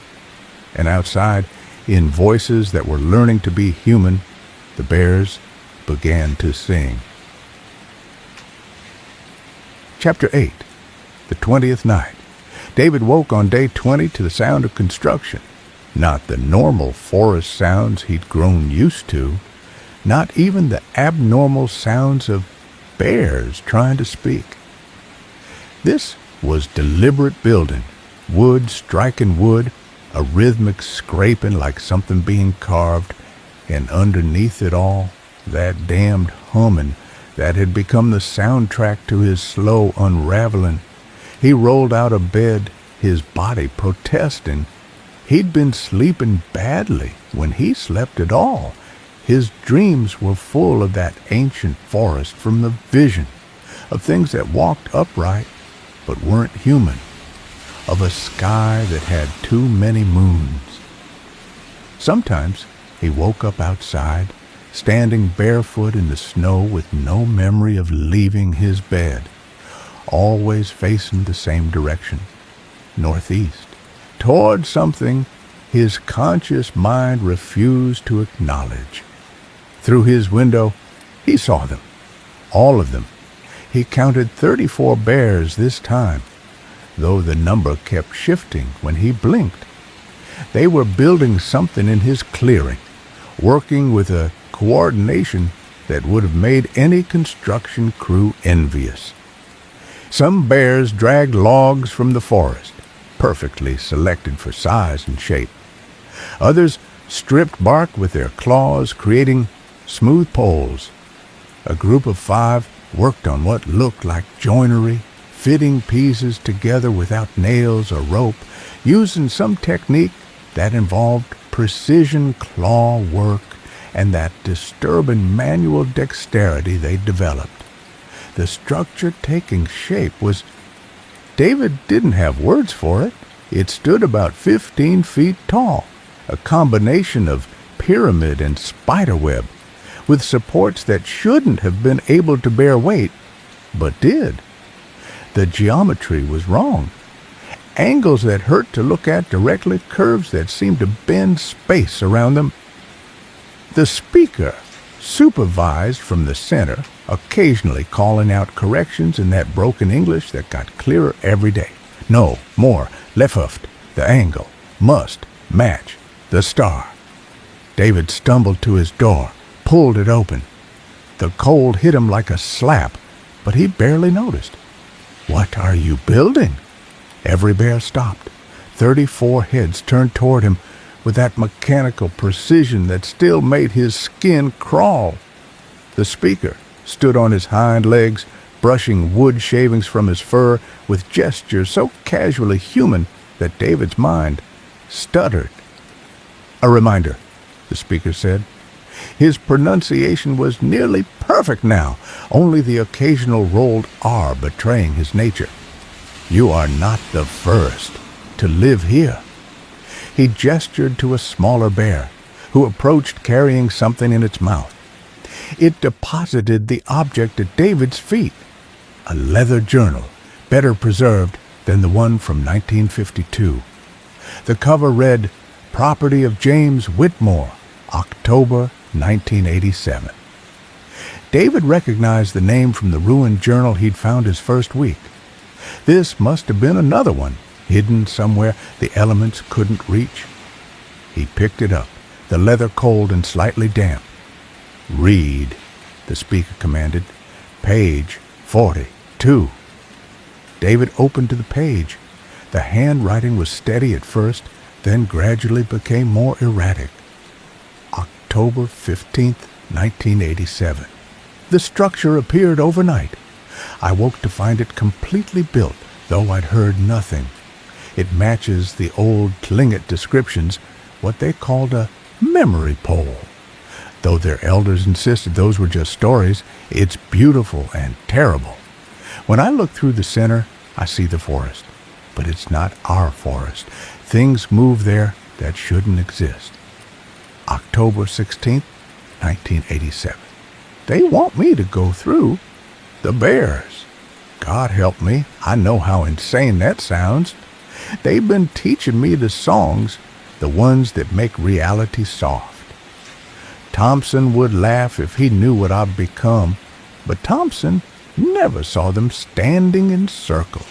Never heard them counting in languages that predate human speech. October 17th, 1987. I understand now. We're not the first intelligent species on Earth. We're not even the second. We're just the most recent to forget what came before. The bears remember because someone has to. Someone has to keep watch to make sure the old things stay sleeping. But the watch is failing. There aren't enough of them anymore, and they need the entry cut off mid-sentence. David flipped the page, but the next one was different. The writing was still Whitmore's, but something had changed. I went through. I saw what's underneath, what's always been underneath, pressing up against our reality like water against a dam. The bears aren't keeping us in, they're keeping it out. But the barrier weakens every time someone builds here, every time someone stays too long without understanding. I have to leave, have to forget. They'll let me go if I promise to forget, but how can I? How can anyone forget the sound of 1,000 mouths singing in harmony, calling for the world to remember its true shape? David looked up from the journal. The bears had resumed construction, but slower now, as if waiting for him to process what he'd read. The structure was nearly complete, a twisted masterpiece of impossible engineering that made his eyes water to follow its lines. "Whitmore," David said, "what happened to him?" The speaker tilted his head. He chose to leave, to forget, lives now, in Seattle, sells insurance, dreams sometimes of forests that never were, thinks they are just dreams. He lived here for how long? 41 days, longer than some, not as long as... The speaker paused, looked at the structure, then back at David, as the one who stayed. Before David could ask what that meant, the speaker walked to the structure and placed both paws on one of the support beams. The whole thing began to vibrate, humming at a frequency that made David's teeth ache. The other bears joined in, each touched a different part, adding their own frequency till the air itself seemed to thrum with harmonics. And then David saw it. Through the center of the structure, like looking through a window, he could see another clearing. Same location, same basic geography, but everything was wrong. The trees were those impossible ancient things from his visions. The sky was the color of old copper, with 3 suns setting in different directions. And standing in that other clearing was a figure. It might have been human once. It was the right basic shape. 2 arms, 2 legs, a head where a head should be. But it had been there too long, exposed to whatever laws governed that other place. Its skin was translucent, showing a skeleton that had too many joints. Its fingers had spread into fractal patterns, reaching in directions that didn't exist in normal space. And its face was David's face. Older, distorted, but unmistakably his. The figure saw him. Its mouth opened, too wide, showing rows of teeth that spiraled back into its throat, and it spoke. The words came through the humming, through the structure, directly into David's bones. Finally, another one. I've been alone so long. The bears promised someone would come, someone to take my place, to continue the watch, or to open the door. Your choice, David, your choice. David stumbled backward, fell in the snow. The speaker released the structure, and the image vanished. The other David, the impossible David, was gone. But David could still feel him there, just on the other side of something thinner than paper, but stronger than steel. Who was that? David's voice cracked like a teenager's. You, the speaker said simply. If you stay without understanding, if you fight without learning. He fought for 73 days, never learned the songs, never understood the purpose. So the threshold took him, made him part of itself. He watches from the other side now, keeps things from pushing through, but he is lonely. The bears finished their construction and stepped back to admire their work. The structure stood complete, a monument to geometry that shouldn't exist. When the wind blew through it, it made sounds like voices, speaking in languages that had been forgotten before humans discovered fire. Every 20 years, the speaker continued, someone builds here, drawn by the land, by the isolation, by something calling them they cannot hear but cannot ignore. Some learn and leave. Some learn and stay to help us watch. Some refuse to learn and... He gestured at the structure. And some?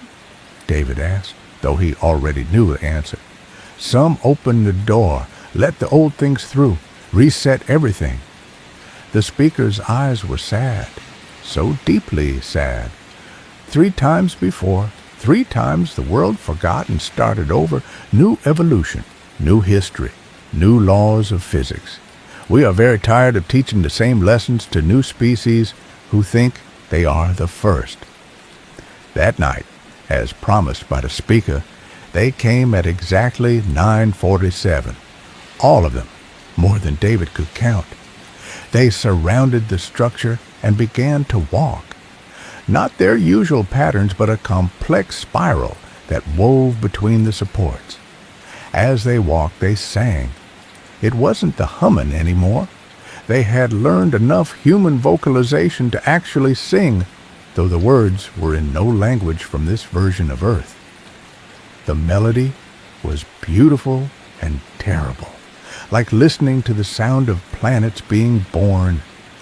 It made David want to join them, to walk the spiral, to add his voice to theirs. He almost did. He was at his door, hand on the handle, before he realized he'd moved. Something in the song was calling to the part of him that remembered, on a cellular level, being something else. Before mammals, before vertebrates, before the decision to become separate from everything else. The bears sang for exactly 3 hours. At 12:47 a.m., they stopped, bowed to the structure, and dispersed. But the speaker stayed, sitting in the snow, looking up at David's window. "Tomorrow," he called out, his voice now indistinguishable from a human's, except for its depth. "Tomorrow, you begin to learn, or tomorrow you begin to become. No more watching. Time to choose." David didn't sleep. He sat at his window, watching the structure fade in and out of visibility as clouds passed over the moon. Sometimes, when the angle was just right, he could see through to that other place, could see the other David, standing patient and impossible, waiting. In his journal, with hands that shook so badly he could barely write, he recorded everything. Maybe someone would find it, like he'd found Whitmore's. Maybe it would help them understand faster than he had. Or maybe the bears would use it to teach the next species. after humans had their turn at forgetting. Chapter 9. Underground. The scratching started at 3 a.m. on day 21. David was actually sleeping for once. Exhaustion finally overwhelming terror, when the sound pulled him from dreams of walking through forests that existed sideways from reality. At first, he thought it was the bears at his walls again, but no, this was different. This came from below. Scratch, scratch, scrape. Pause. Scratch, scratch, scrape. Pause. He lay still, barely breathing, listening. The sound was directly beneath his bed, under the floorboards. In the crawl space he'd never thought to check because why would he? The scratching had a rhythm to it, deliberate and patient, like something, digging or writing. David rolled out of bed slowly, silently, and pressed his ear to the floor. The wood was warm, which made no sense. The crawl space should be frozen, full of cold air and frozen earth, but the boards felt like they were above something alive, something with fever. The scratching stopped. Then very clearly he heard breathing, not the heavy breathing of the bears, but something lighter, more human, multiple somethings, all breathing in unison beneath his floor. How many? 5? 10? More? David grabbed his flashlight and hunting knife. Useless gestures, but they made him feel better. He crept to the kitchen, where there was a small access hatch to the crawl space. Jimmy's crew had installed it for maintenance access to the plumbing. David had never opened it. His hand shook as he pulled up the hatch. Warm air rushed out, carrying a smell like earth and copper and something sweet sick, like fruit left too long in the sun. He aimed his flashlight into the darkness. Eyes reflected back. Dozens of them. But they weren't at crawl space level. They were deeper, impossibly deeper, as if his cabin sat above a pit that shouldn't exist. "Hello, David." The voice came from directly beneath him. Not the speaker's carefully practiced English, but something else, speaking perfect, unaccented words through a throat that wasn't quite right. David jerked back, nearly dropping the flashlight. "Don't be frightened. We're all friends here, all waiting together." David forced himself to lean forward to angle the light better. What he saw made his rational mind simply shut down, refused to process. Bears, yes, but also not. They were wrong, elongated like someone had stretched them. Their fur was patchy, showing skin underneath that had too many colors. Purple, green, a sick yellow that pulsed with subcutaneous light.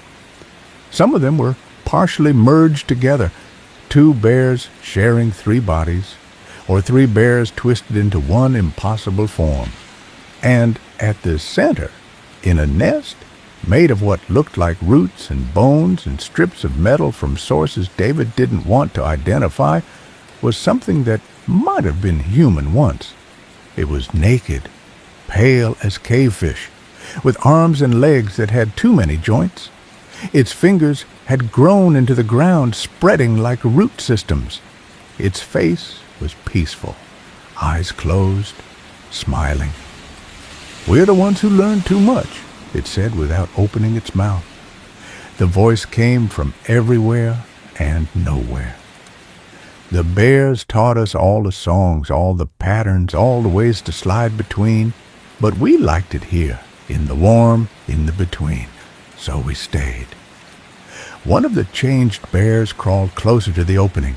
Its face had human features mixed with the ursine, an eye in the wrong place, a mouth that opened horizontally, patches of human skin with beard stubble. "Whitmore wasn't the first to leave," it said in a voice like grinding stone, "but Thompson stayed, and Chandler, and the Russian, whose name we've forgotten. and the indigenous boy who came here on a vision quest in 1743, and the woman from the mining camp, and others, so many others. David's light swept the space, and he realized the pit extended far beyond what should have been possible. There were dozens of them down there, maybe hundreds. All the people who'd come to this spot over the centuries, drawn by something they couldn't name. The ones who'd learned the truth but couldn't handle it, so they'd chosen a third option. Neither leaving nor truly staying, but something in between. "The bears don't know we're here," the human thing said, its root fingers twitching. "Or maybe they do and don't care. We're part of the threshold now, part of what keeps the door closed. Our presence makes the barrier stronger. We're the mortar between the stones." "What do you want?" David's voice was barely a whisper. "Company. Stories from above. News of the world that keeps forgetting us." The thing's eyes opened, all 6 of them arranged in a circle around its skull.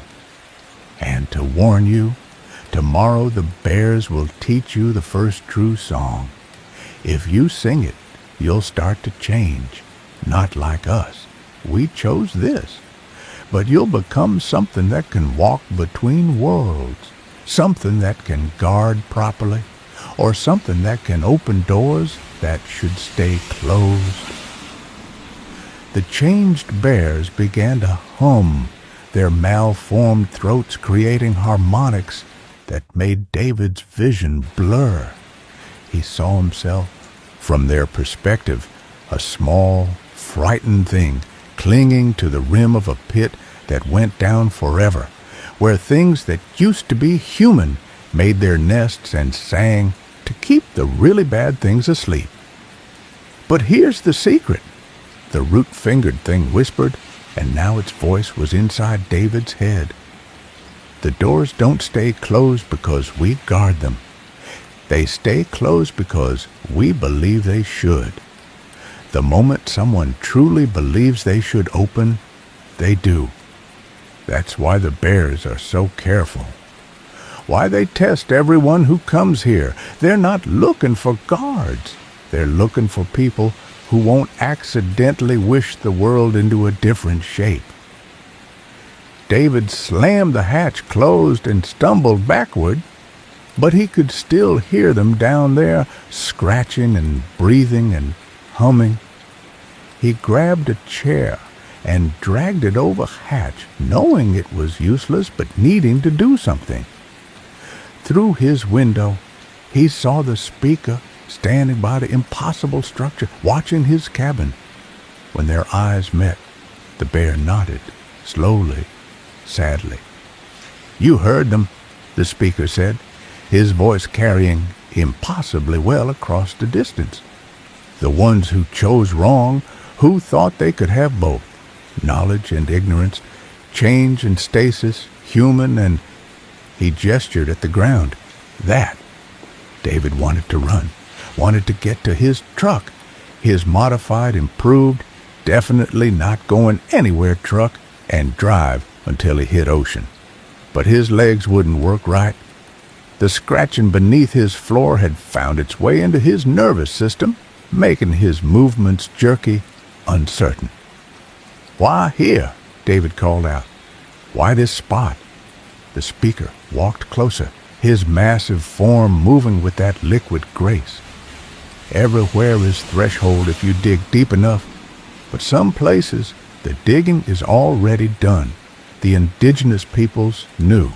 They marked it, warned against it, but marking a place as forbidden only makes certain people want it more.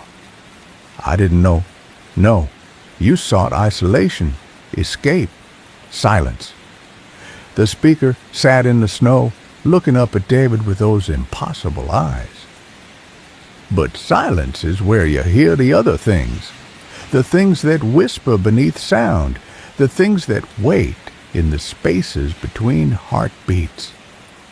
The scratching below got louder, more insistent.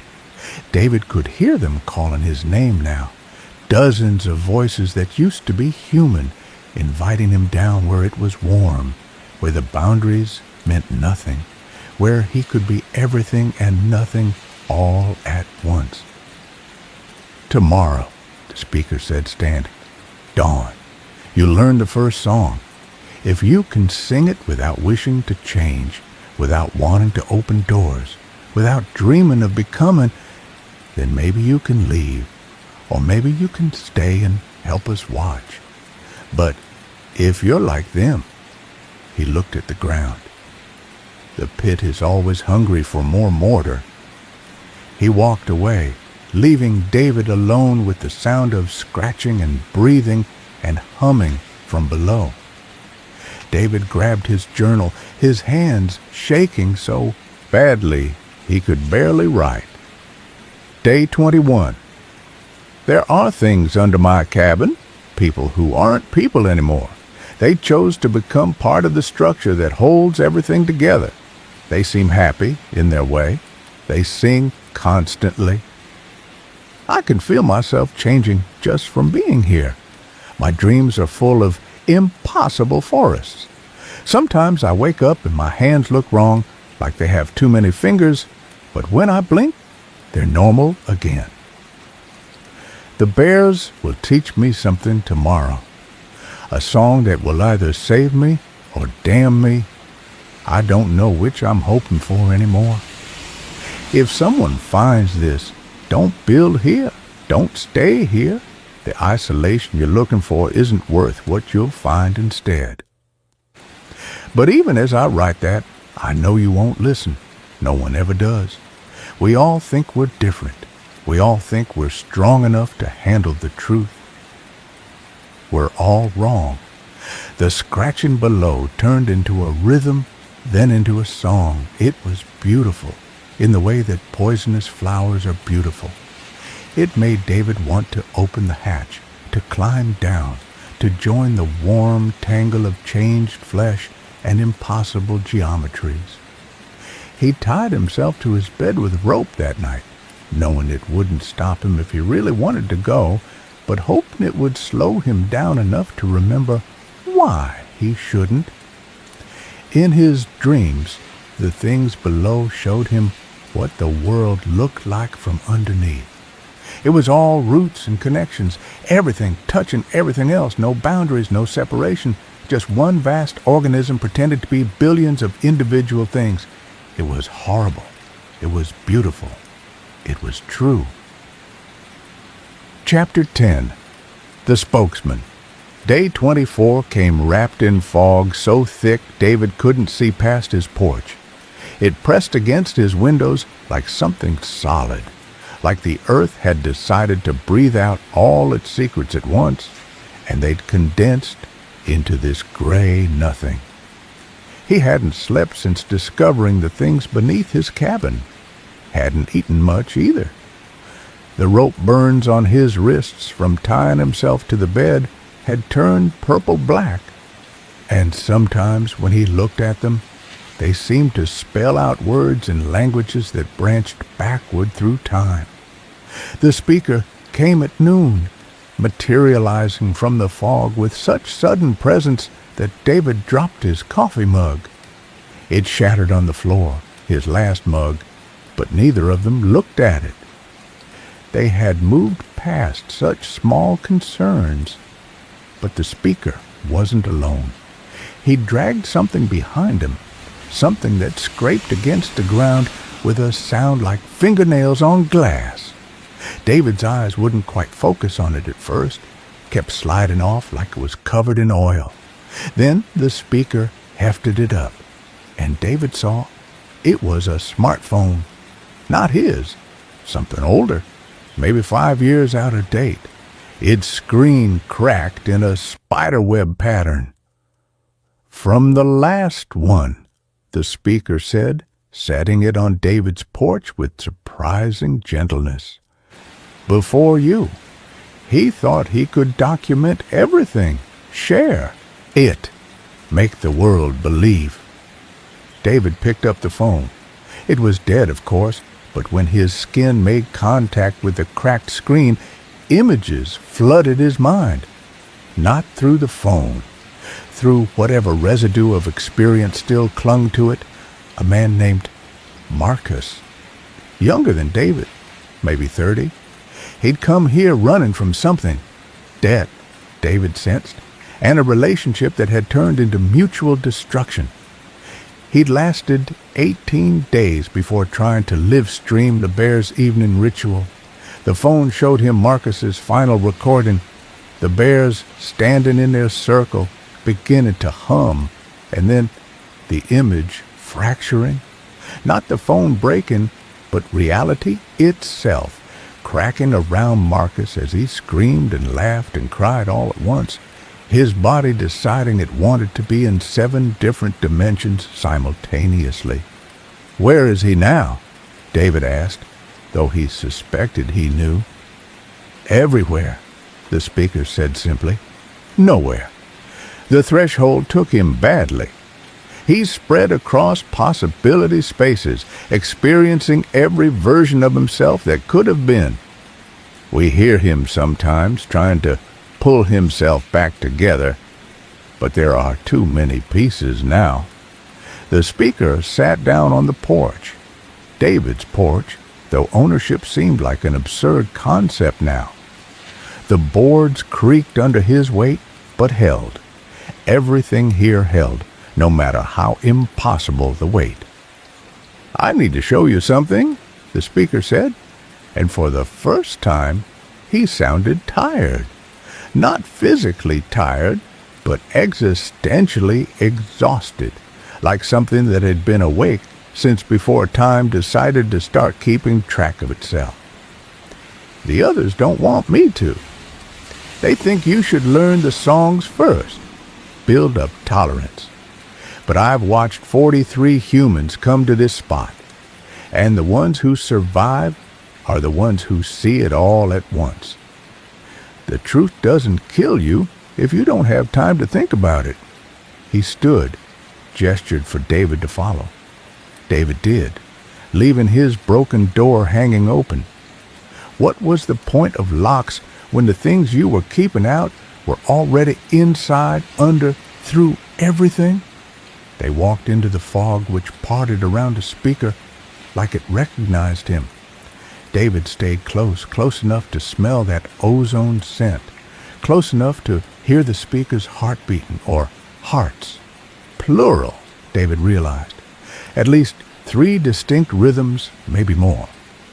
"Your name," David said suddenly, "not speaker. Your real name." The bear paused, turned that massive head to look at him. "You wouldn't be able to pronounce it. It's not made of sounds, it's made of—" He paused, searching for words. "The feeling you get when you realize you're being watched. The taste of copper before lightning strikes. The color you see when you press your palms against your closed eyes. That's my name." "That's not—" "I know. That's the problem with translation. But if you need something to call me, the last human who stayed called me home. Said I reminded him of home, but wrong." That huffing laugh. He wasn't wrong about the wrong. They walked deeper into the fog, and David realized they weren't on his property anymore, weren't anywhere maps would recognize. The ground beneath his feet felt too soft, like walking on something's tongue. The trees around them, he could sense them more than see them, grew in directions that required extra dimensions to describe. "Almost there," Holmes said. And then they were. The fog cleared in a perfect circle, revealing a depression in the earth about 30 feet across. But it wasn't empty. It was full of— David's mind struggled to process it. Bones, yes, but not arranged like skeletons. They were woven together, braided into patterns that hurt to follow, creating something between architecture and organism. "Every species that ever held this watch," Holmes said quietly. "Going back to when the earth was young and the moon was closer. Before your kind, before mine, before anything you'd recognize as life, they all stood guard here, and when their time ended, this is where they left their knowledge. David approached the edge of the depression. The bones weren't white. They were every color, some iridescent, some transparent, some that shifted through spectrums human eyes couldn't name. And they were warm. They hummed with stored memory, billions of years of watching and waiting and keeping the doors closed.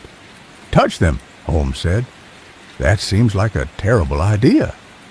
"Yes, but necessary." David knelt at the edge, reached down, and placed his palm on the nearest bone, something that might have been a rib from something that might have been the size of a building. The knowledge hit him like diving into an ocean of history.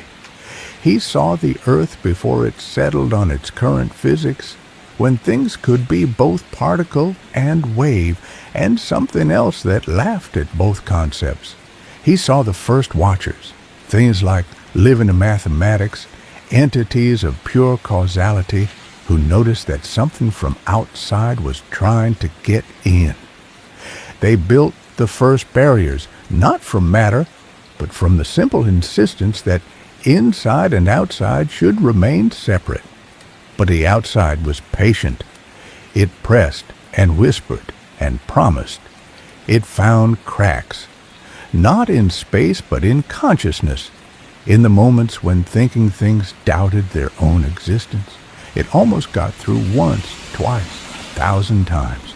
So the watchers evolved, became physical, became bears eventually, because bears were strong and patient, and humans found them believable. But they were so tired now, billions of years of holding the line, of teaching each new species the same truth, that reality was a choice, and if enough minds chose differently, everything would change. David gasped, pulled his hand back. His palm was burned, not by heat, but by pure information. Too much truth forced through too small a conduit. The skin bubbled with equations that rewrote themselves even as he watched. "You see now," Holmes said, "why we need humans. You're the first species with enough imagination to destroy everything, but also enough stubbornness to refuse to do it. You're perfect guards if you can just stop trying to open every door you find. But the things underneath my cabin, failed guards, couldn't handle the weight of knowing. But they serve a purpose now, their confusion strengthening the barrier. The outside can't understand them any more than you can. They're static in the signal, making it harder for anything to push through." David looked at his burned palm. The equations were settling into something like scar tissue, but scar tissue that moved, that calculated, that showed him the mathematical probability of his cabin existing, currently 97.3%, but dropping. "What happened to Marcus's phone?" David asked. "After he scattered." Holm pulled the device from somewhere. David hadn't seen him pick it up. "Want to see?" Before David could answer, Holm turned it on. The screen lit up, showing not apps or messages, but windows into the scattered pieces of Marcus. Here, a version of him that had accepted the knowledge and become something like the bears, but worse, patrolling the border between real and not with too many eyes. There, a version that had rejected everything and was living in Seattle, convinced his month in Alaska had been a bad dream. Another version was underground with the changed ones, his body spreading through soil like a fungal network, whispering contentment. "This is what happens when you don't choose completely," Holmes said, turning off the phone. When you try to have it both ways, the universe can't decide which version of you is real, so all of them become real, scattered across possibility. Do I avoid that? Tomorrow, I teach you the first song. You sing it perfectly or not at all. Perfect means you accept what you're becoming. Not at all means you leave tonight and forget everything. There is no middle ground. And if I leave, we make you forget. Completely. You'll wake up in a hospital in Anchorage with a story about a bear attack, some scars to make it believable, and a deep aversion to Alaska that you'll never be able to explain. You'll live a normal life and die never knowing how close you came to understanding everything. And if I stay and learn? Holmes stood, towering over David even on all fours. Then you become like us, not physically. You'll still look human, but you'll see the world as it really is. You'll hear the outside pressing against every window. You'll know that every choice you make either strengthens or weakens the barrier, and you'll never be able to unknow it. They walked back through the fog, which seemed thicker now, more aggressive. David could hear things moving in it, large things that didn't sound like they had the right number of legs. Once, something brushed against him, wet and warm and wrong, but Holmes growled and it retreated. Back at the cabin, the other bears had gathered, all of them, more than David had ever seen. They sat in concentric circles around his home, all facing inward, waiting. "Choose by dawn," Holmes said. "If you're here when the sun rises, you learn the first song. If you're gone," he shrugged, a disturbingly human gesture, "we'll find you, make you forget, let you live. Why do you care which I choose?" Holmes looked at him with those impossible eyes, and for a moment David saw through to what was underneath the bear shape, something vast and geometric and utterly alien, something that had been watching the world since before it cooled enough for water to form. "Because in 4,000 years of watching humans," Holmes said, "you're the first one who hasn't tried to photograph us, hunt us, or convert us to something. You just accept it. That's unusual. Maybe I'm just in shock. Maybe, or maybe you're what we've been waiting for. Someone who can hold the knowledge without being broken by it. Someone who can teach the next species when humanity's turn ends." Holmes turned to leave, then paused. "The things beneath your cabin will try to convince you tonight. Don't listen. They mean well, but they're broken in ways that make their advice poisonous." Then he was gone, and David was alone, with circles of watching bears and the sound of scratching from below his floor. He had until dawn to decide. Be human and forget, or be something else and remember everything.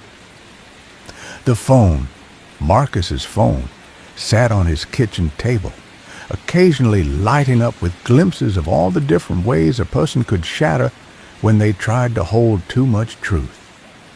David picked up his journal and began to write, not knowing if these would be his last words as a fully human being or just another entry in a long history of people who came to this place and were changed by what they found. Outside, the bears began to hum, and the sound was like the earth itself, trying to remember what it was like before it decided to be solid. Chapter 11, False Dawn. Days 25 and 26 brought a silence so complete that David wondered if he'd gone deaf. The bears had vanished in the night. Not gradually, not walking away, David had been watching, but between one blink and the next, the concentric circles of watchers simply weren't there anymore. The fog lifted with them, revealing a forest that looked too normal, too precisely what a forest should look like, as if someone had hastily redecorated reality to seem less suspicious. Even the things beneath his cabin had gone quiet. No scratching, no breathing, no whispered invitations to join them in the warm dark. The silence was worse than the noise had been. At least with the sounds, he knew where the strangeness was. Now it could be anywhere, everywhere, nowhere. David spent the morning of the 25th walking his property line, looking for signs. The geometric patterns worn into the earth were still there, but they looked older now, weathered, like they'd been abandoned for years instead of days. The impossible structure the bears had built still stood, but when he looked through its center, he saw only normal forest. Even Marcus's phone had gone dark, wouldn't turn on no matter what he tried. It felt like a test or a mercy. "Here's your last chance at normal," the silence seemed to say. You could convince yourself it was all hallucinations, carbon monoxide poisoning, a prolonged break from reality brought on by isolation. People would believe that. Hell, part of David wanted to believe that. He tried his satellite phone. For the first time in weeks, it worked perfectly. "David," his sister's voice, clear and concerned. "Jesus, I've been trying to reach you for days. Are you okay?" Was he okay? He stood in his cabin, looking at the journal full of impossible things, his palms still scarred with equations that rewrote themselves when he wasn't watching, his dreams full of forests that grew sideways from reality. He paused. What could he say? "I'm thinking about coming back." Thank God. This whole Alaska thing, I know divorce was hard, but running away to the wilderness, that's not you, David, wasn't it? He couldn't remember any more what was him and what was something else wearing his thoughts. "I'll drive out tomorrow," he said, the words feeling strange in his mouth. "Should be in Seattle by—" The line went dead. Not disconnected, dead, with that particular quality of silence that suggested the phone had never worked at all. When he looked at it, the screen was cracked in patterns that spelled out words, "Not yet. Choose first." That afternoon, he packed. It felt like play acting, going through the motions of someone who believed leaving was possible. Clothes in a bag, papers in a folder, the journal hidden at the bottom under everything else, like he could bury what had happened under dirty laundry. He made it to his truck as the sun set. It started immediately. That music box purr the bears had given it. The tank was full, though he hadn't filled it. The radio worked, picking up stations that shouldn't reach this far. Normal stations playing normal music. The sound of a world that didn't know about the things underneath. David put it in reverse. The truck moved. He almost cried with relief, backing out of the clearing, turning toward the excuse for a road that would take him back to civilization. The trees looked like trees. The sky looked like sky. Maybe it had all been... The road was gone. Not blocked, not destroyed. Gone. Where it should have been was just more forest. Trees that looked exactly like they'd been growing there for decades. David got out, walked to where he knew the road had to be. His feet found nothing but moss and undergrowth that felt absolutely real, absolutely wrong. He turned back to the truck, and they were there, all of them. The bears sat in their circles again, but between them and him stood Holmes, upright, patient, waiting.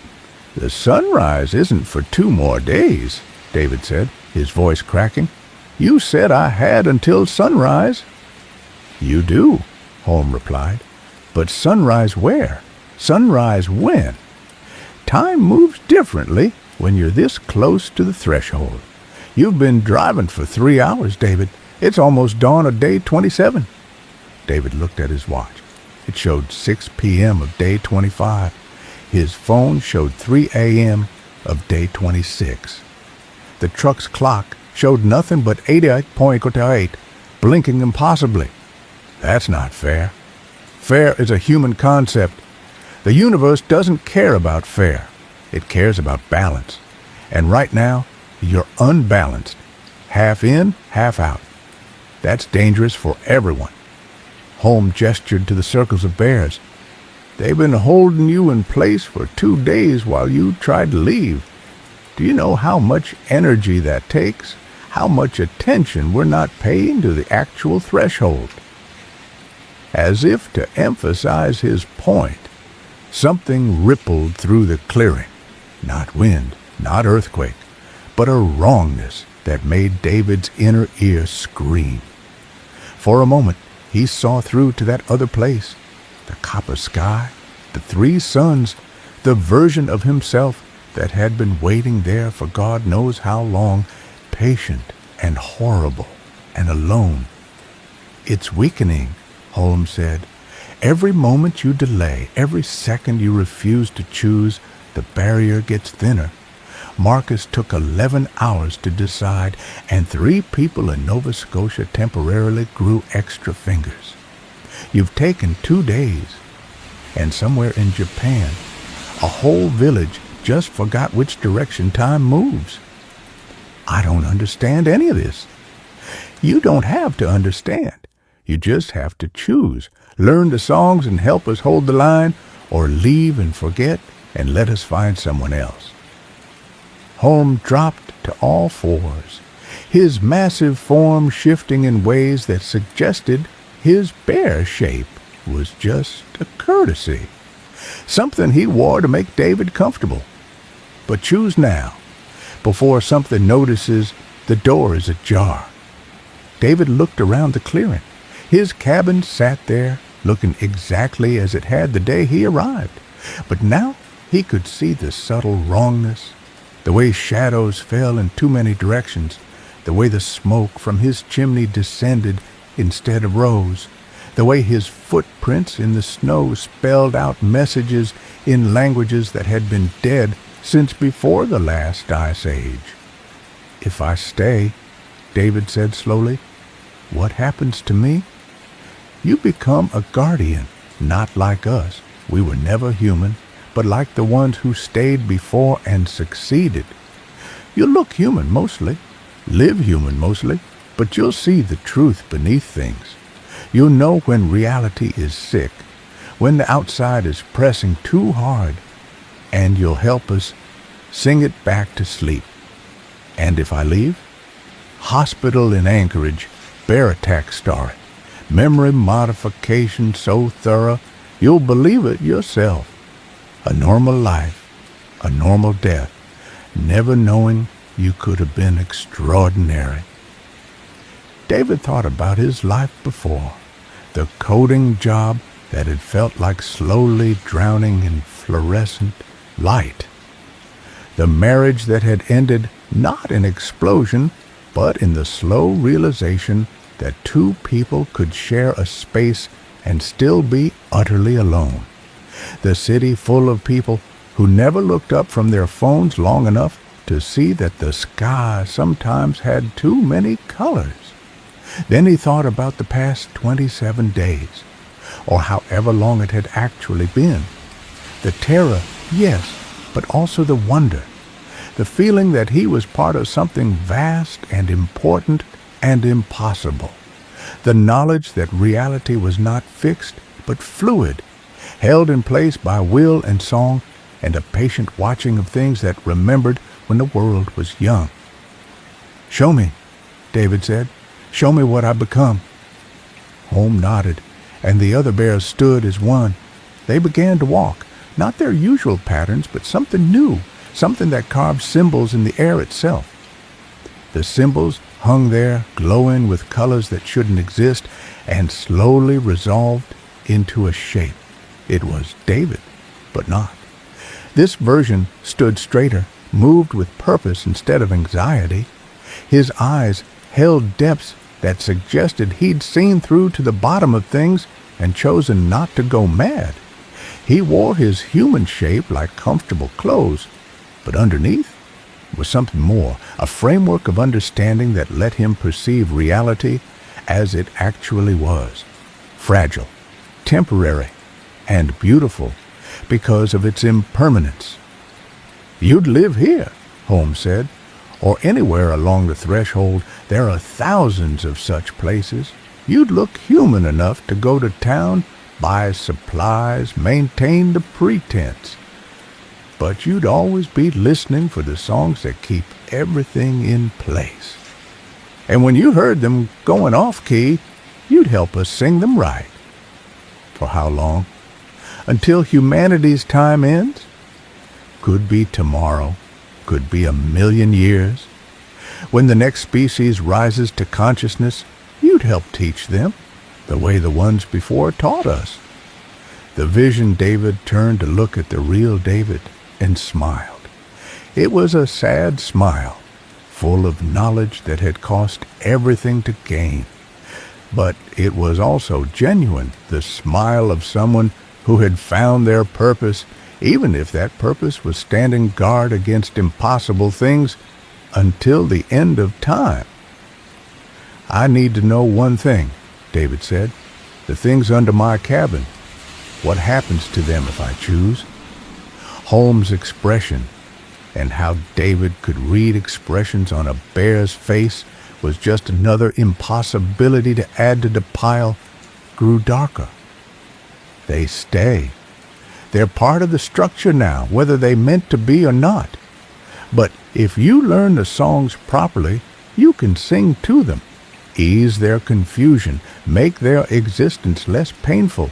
Some of them might even remember how to be singular again, instead of smeared across possibilities." David thought of the root-fingered thing that had spoken to him, the humans becoming other that nested in the warm darkness. They'd chosen wrong, but they still served. They still held the line, even in their madness. The sun was rising. David could see it through the trees, painting the snow pink and gold. But it was rising in the wrong direction, from the north instead of the east. Or maybe that was the right direction here, this close to where geography became more of a suggestion than a rule. "Choose," Holmes said, and now all the bears spoke with him, dozens of voices creating harmonics that made the air itself ring like a bell. "Choose, David Morse. Become what you could be or remain what you were, but choose now, before the choosing is taken from you." David looked at his truck, still running, still purring with that impossible engine sound. He could get in, drive away, assuming the road came back, assuming time moved forward, assuming a dozen other assumptions that felt less solid than they had a month ago. Or he could stay, learn to sing reality back into shape, spend his life, however long that ended up being, as humanity's representative in a struggle most humans would never know existed. The sun cleared the trees, its light catching the crystalline snow and turning the whole world into a prism. And in that light, David saw everything clearly for the first time. The bears weren't bears. His cabin wasn't a cabin. The forest wasn't a forest. Everything was song, harmony, and dissonance in constant conversation, and all of it was one wrong note away from collapsing into something else entirely. "Teach me," David said, and Holmes smiled, which should have been impossible with that muzzle, but impossibility had lost all meaning here, and began to hum the first note of the first song that would remake David into something that could hold the knowledge of what the world really was without shattering. The sun continued its rise from the wrong direction, and David's education as a guardian began. Chapter 12. The Circle. The first song wasn't made of words. It wasn't even made of sounds exactly. Holm opened his mouth, and something came out that David felt more than heard.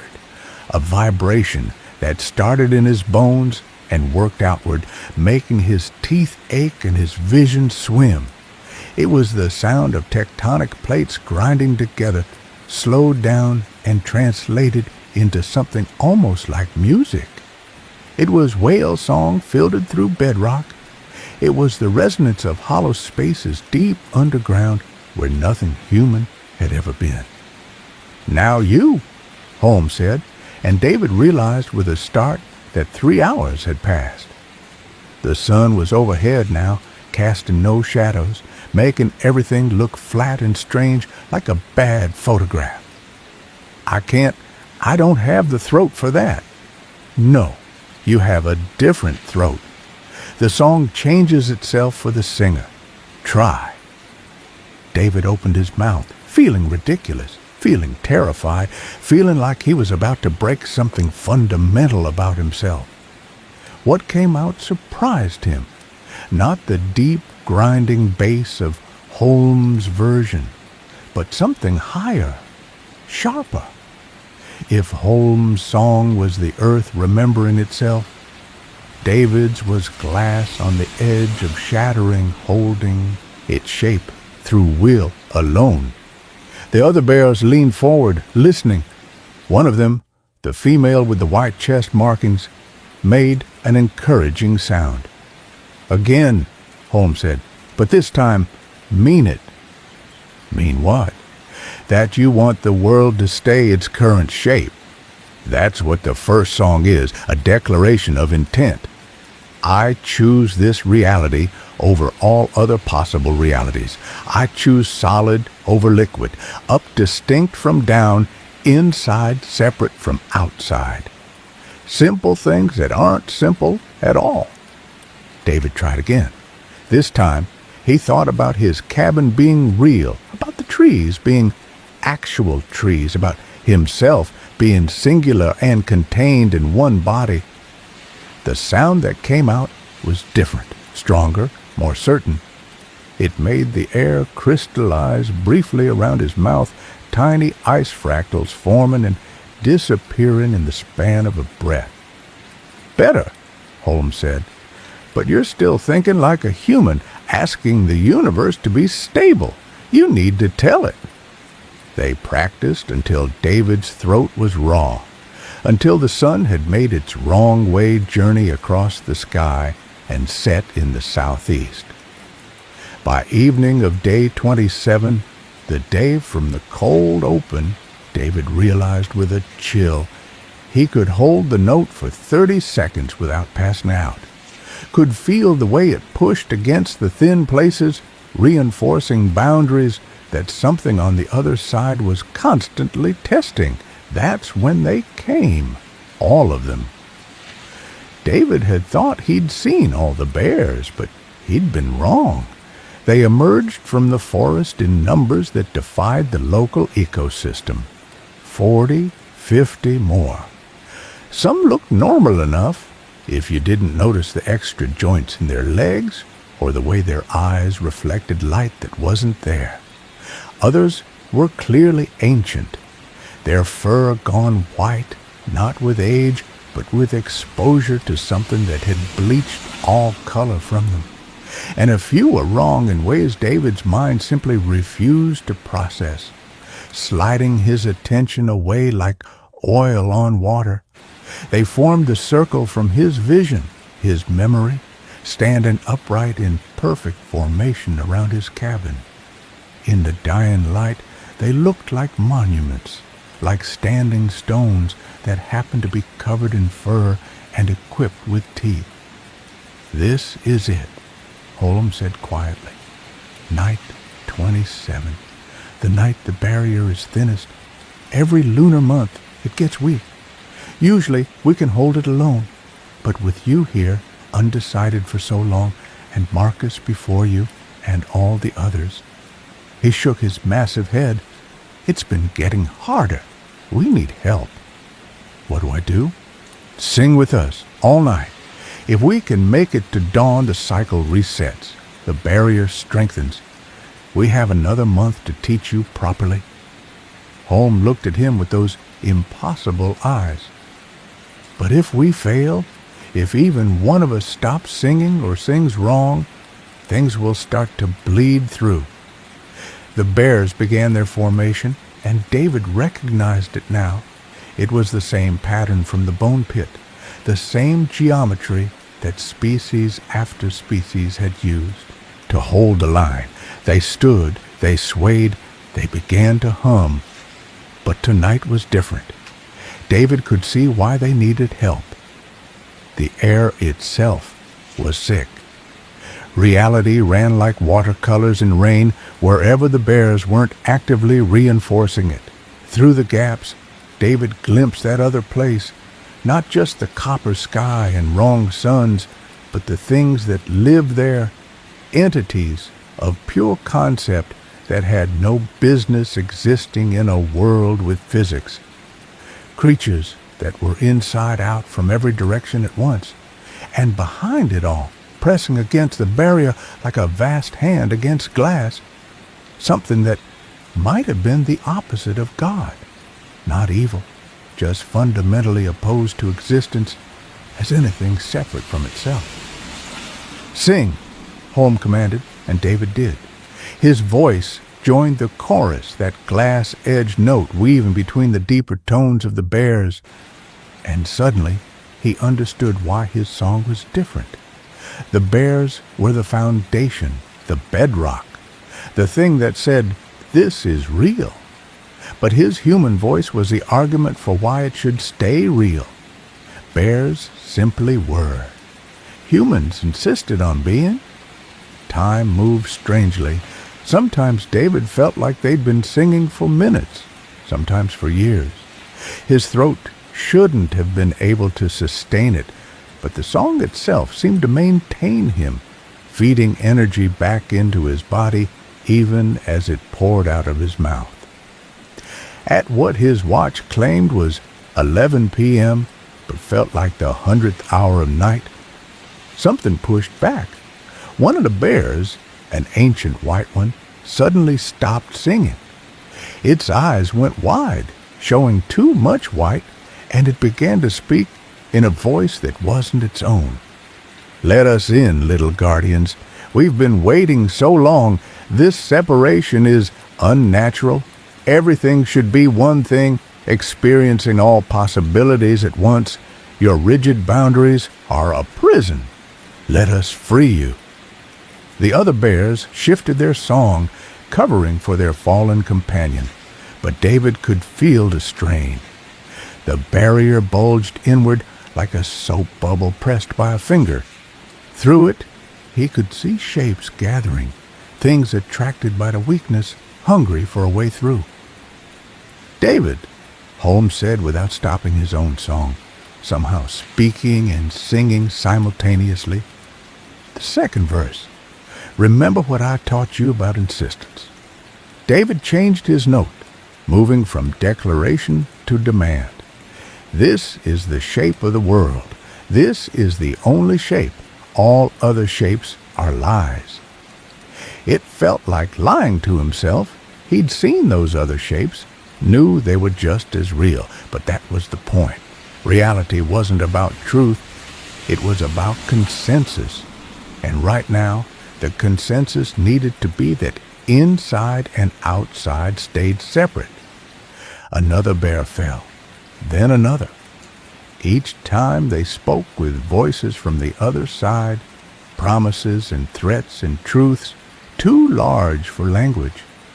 The circle was shrinking, the remaining bears having to cover more ground, their songs growing strained, and then David saw himself. Not a vision, not a metaphor. The other David, the one from the wrong place, pressed against the barrier, directly in front of him. This close, David could see what 20 years of existence in that other realm had done to him. His fingers had become fractals, splitting and resplitting into infinite variations.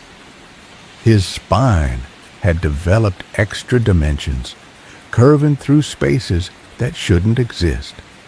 His face was still recognizably David's, but stretched across possibilities, showing every expression at once.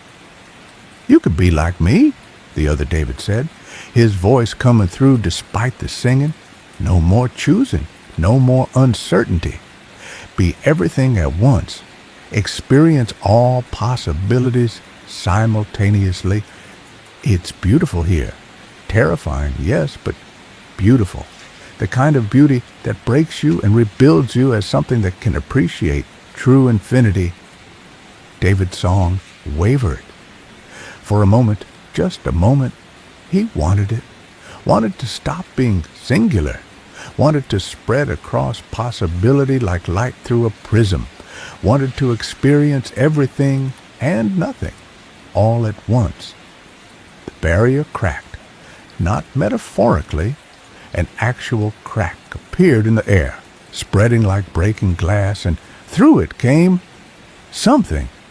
It wasn't big, maybe the size of a house cat, but it was wrong in every possible way. It had too many states of matter, solid and liquid and gas all at once. It moved by rewriting the space around it, convincing reality that it had always been where it was going, and it was hungry, so hungry for experiences that followed linear time. It went for David first, drawn by his humanity, his stubborn insistence on being one thing in one place. He felt it touch his mind and immediately understood why the bears were so careful. This thing could remake him with a thought, could convince his atoms they'd rather be arranged differently, could turn him into a door for others to follow through. But home was there, massive jaws closing around the thing, and the sound he made, it wasn't a roar. It was a song compressed into a single moment, every note the bears had ever sung to hold the line played at once. The thing from outside crumpled like paper in a fist, then unwrote itself from existence, leaving only a smell like burned mathematics. "Sing!" Holm commanded, and David sang harder than ever, pouring everything into it. His humanity, his fear, his love for solid ground and linear time, and the simple pleasure of being one person in one body with one set of memories. Around him, the bears reorganized. The fallen ones stood again, shaking off the influence from outside, adding their voices back to the chorus. The crack in the air began to seal, reality reasserting itself like skin healing over a wound. But the other David was still there, pressed against the barrier, and now he was crying. "Please," he said, "I'm so lonely. Everything here is everything else. Nothing is separate. Nothing is special. I miss being small enough to matter."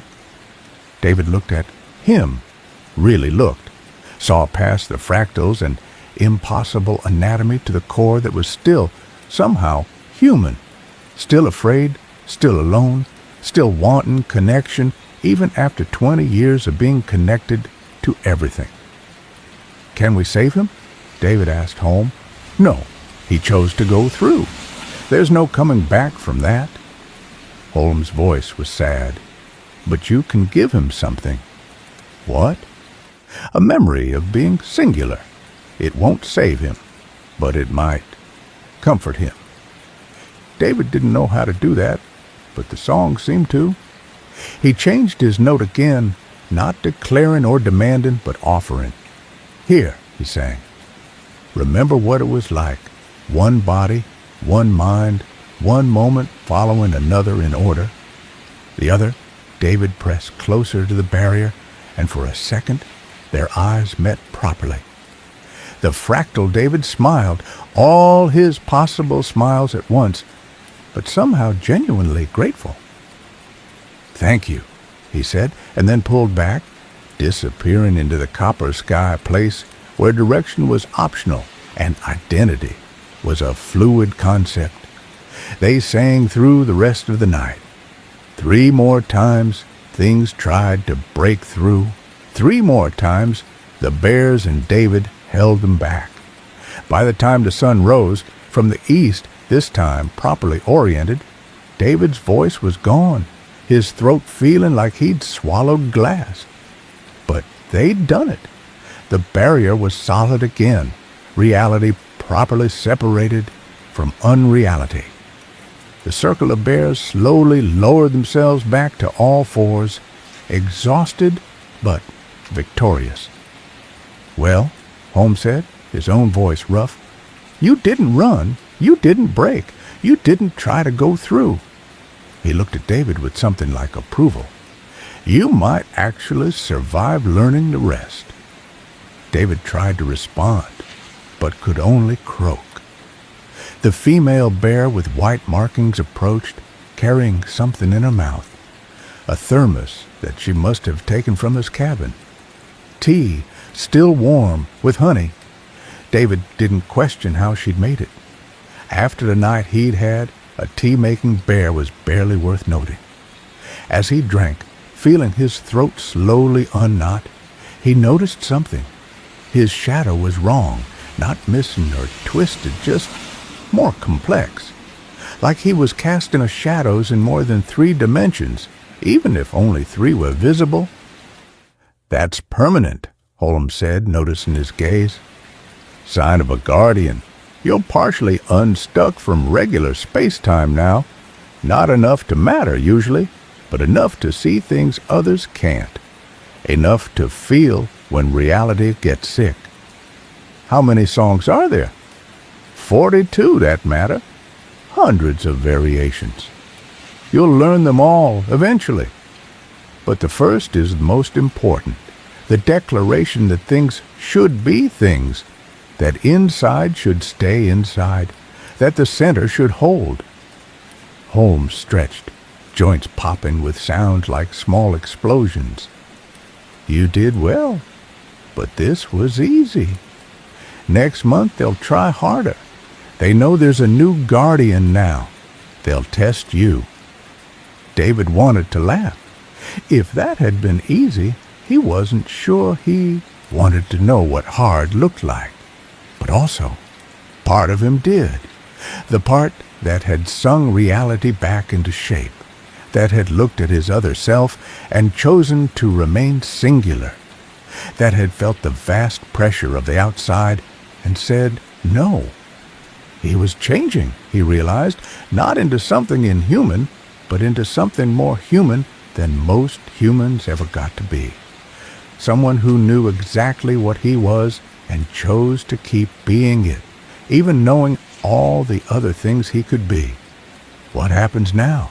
he asked, his voice barely a whisper. "Now?"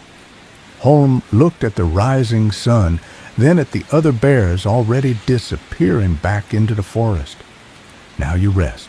Tomorrow you learn the second song. Next week we teach you to hear reality's heartbeat. Next month we do this again. And eventually, you'll be ready to teach the next guardian.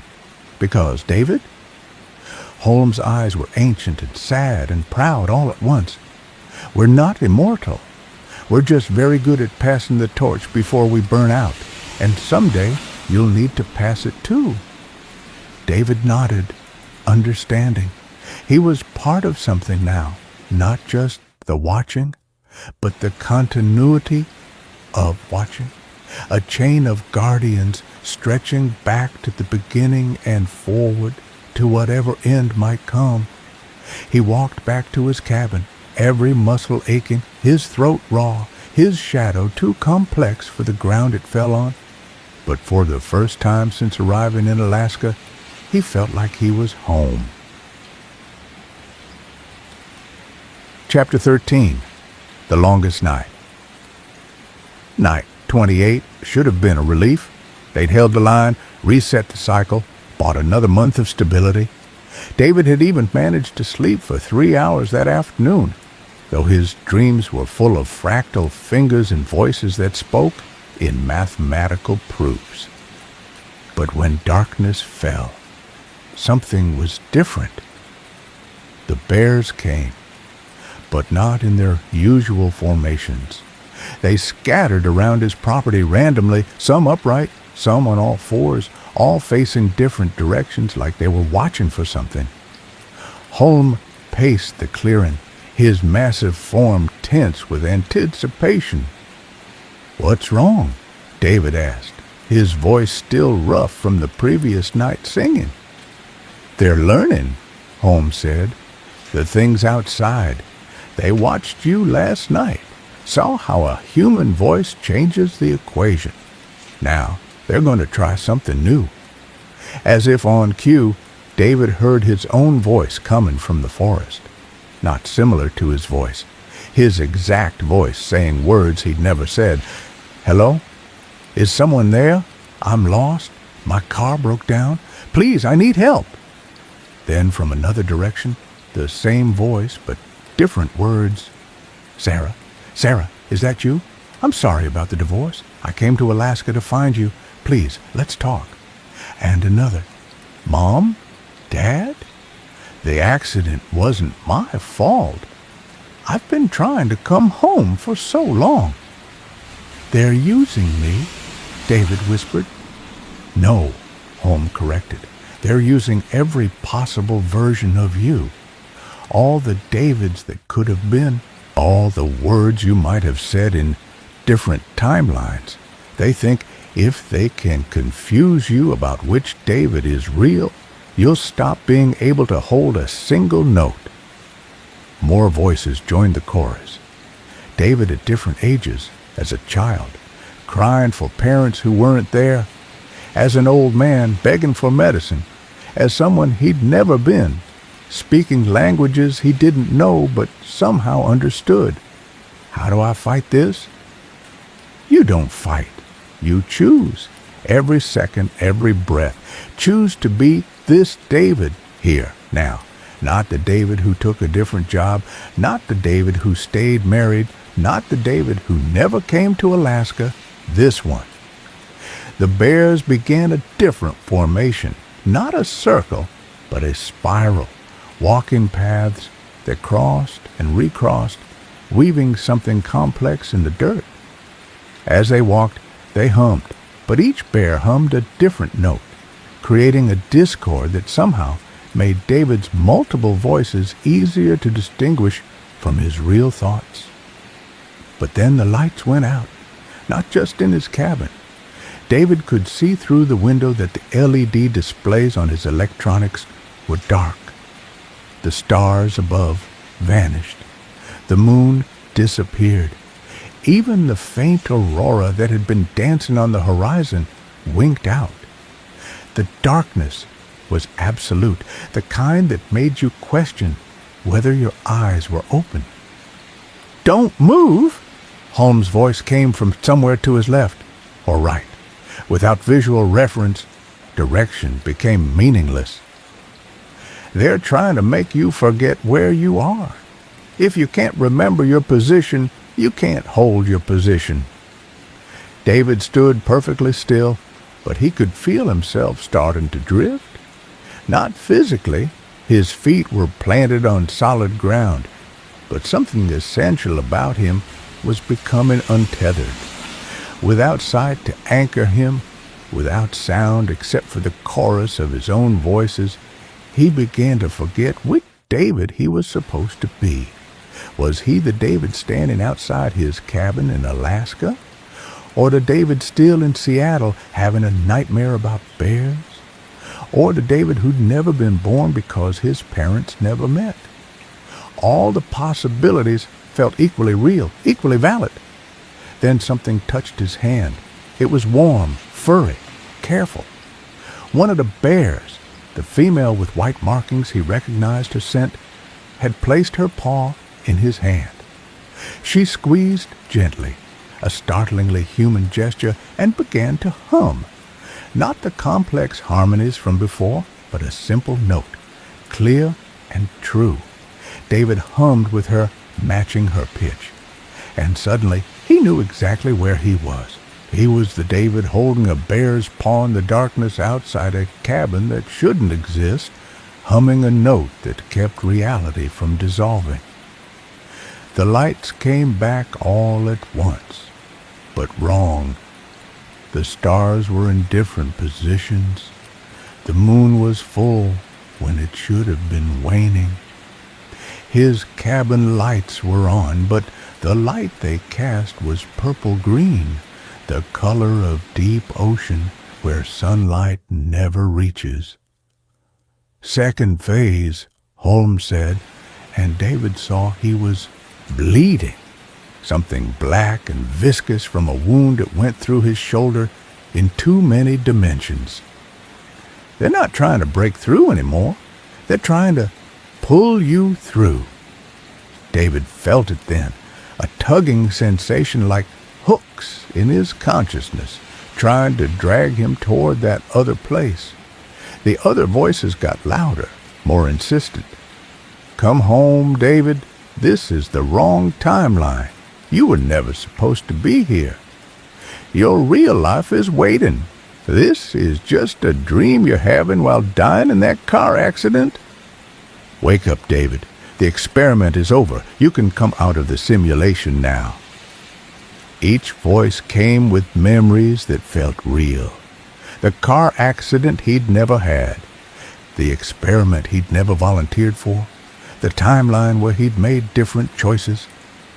David's head filled with competing histories, all equally vivid, all demanding to be recognized as true. The bear's formation changed again, tightening around him. They were singing now, not humming, actual words in that broken English they'd learned. David here, David now, David real, David stay. Over and over, a chant that helped him focus. But the pull was getting stronger. He could feel parts of himself starting to fray, memories bleeding between possibilities. He remembered being married and divorced and never married all at once, remembered having children, being childless, dying young, growing old, 1,000 variations playing simultaneously in his mind. "I can't," he started to say, but his voice came out in harmony with itself, multiple Davids speaking at once. "The third song," Holmes said urgently. "I haven't taught it to you yet, but you need it now. Don't sing words. Sing yourself. Sing everything that makes you specifically you." David didn't understand, but his body seemed to. He opened his mouth, and what came out wasn't a note, but a story. The sound of typing code at 3 a.m., fueled by coffee and determination. The feeling of rain in Seattle on his face. The specific weight of loneliness that had driven him to Alaska. The exact quality of fear when he'd first seen the bear standing upright. It was messy, imperfect, full of mistakes and regrets and small shames that made him uniquely himself. Not the idealized Davids that the outside voices offered, but the flawed, specific, real David who had made a series of choices that led him to this exact moment. The pulling sensation lessened. The multiple voices began to fade, unable to compete with the specificity of his actual existence. The bears added their own voices, not singing David's story, but their own, each one singing their own existence into certainty, creating a chorus of individual beings insisting on their separate existence. But the things outside had one more trick. The door to his cabin opened, and Sarah walked out, his ex-wife, exactly as she'd looked the day she'd asked for the divorce, wearing the blue sweater he'd bought her for their 5th anniversary, that little scar on her chin from when she'd fallen off her bike. Every detail perfect. "David," she said, and her voice was exactly right, down to the way she slightly emphasized the second syllable of his name when she was worried. "What are you doing? Come inside, it's cold." "You're not real," David said, but his voice shook. "Of course I'm real. The divorce was just a bad dream. We worked it out, remember? We're happy now. We moved to Alaska together, just like we always talked about." She stepped closer, and he could smell her shampoo, that lavender one she'd used for years. "Come inside, honey. I made coffee." For a moment, David wavered. This could be real. Maybe everything else, the bears, the singing, the cosmic horror pressing at reality's edges. Maybe that was the dream. Maybe he was having a breakdown, and Sarah was here to help him through it. But then he noticed her shadow. It was perfect. Too perfect. Falling exactly where a shadow should fall. Not like his own shadow, complex and multi-dimensional. Not like the bears' shadows, which sometimes forgot to match their owner's movements. Sarah's shadow was what someone who had never really looked at shadows would imagine a shadow should be. "You forgot something," David said quietly. "She hated Alaska, said it was too far from her mother. It's why we never visited, even when I suggested it. The real Sarah would never have come here." The thing wearing Sarah's face tilted its head too far, the neck bending at an angle that would have snapped real vertebrae. "Are you sure?" it asked, and now the voice was wrong. Too many harmonics, like a chord pretending to be a single note. "How do you know what's real anymore? You've been singing reality into different shapes all night. Maybe you sang her into loving Alaska. Maybe you can sing her into being real." That was the trap, David realized. Not to pull him through, but to make him pull something through. To make him want something that didn't exist so badly that he'd open the door himself. "No," he said firmly. "Sarah is in Seattle. She's happy. She's dating someone new. Mark or Mike, something with an M. She's living the life she wanted, the one that didn't have room for me. And that's okay. That's real. This isn't." The Sarah thing's face began to slide, features rearranging into expressions that human faces couldn't make. "You could have had everything," it said, voice distorting into something between a scream and a laugh. "All possibilities at once, every happiness, every version of love, every path not taken." "But also every sadness," David replied. "Every loss, every failure, every wrong choice, all at once. That's not living, it's just noise."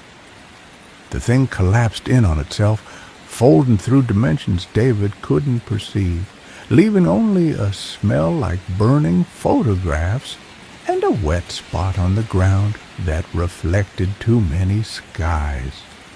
The bears slowly stopped their singing, exhausted.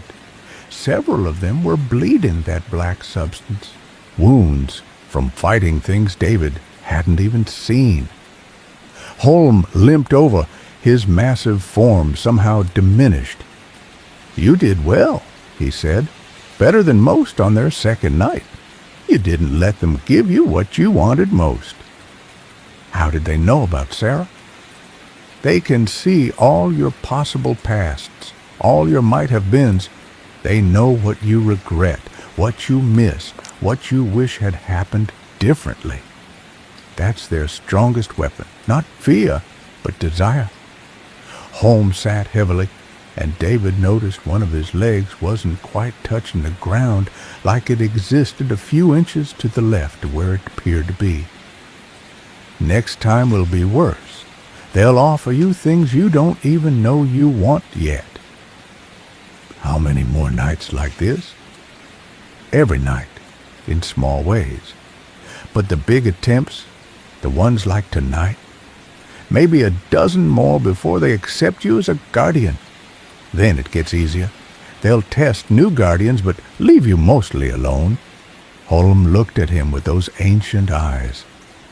If you survive, you'll have about 10 years of relative peace before you have to start training your replacement. My replacement? I thought this was a lifetime commitment. It is, but a lifetime holding the line is shorter than a normal lifetime. The singing takes something from you, uses you up.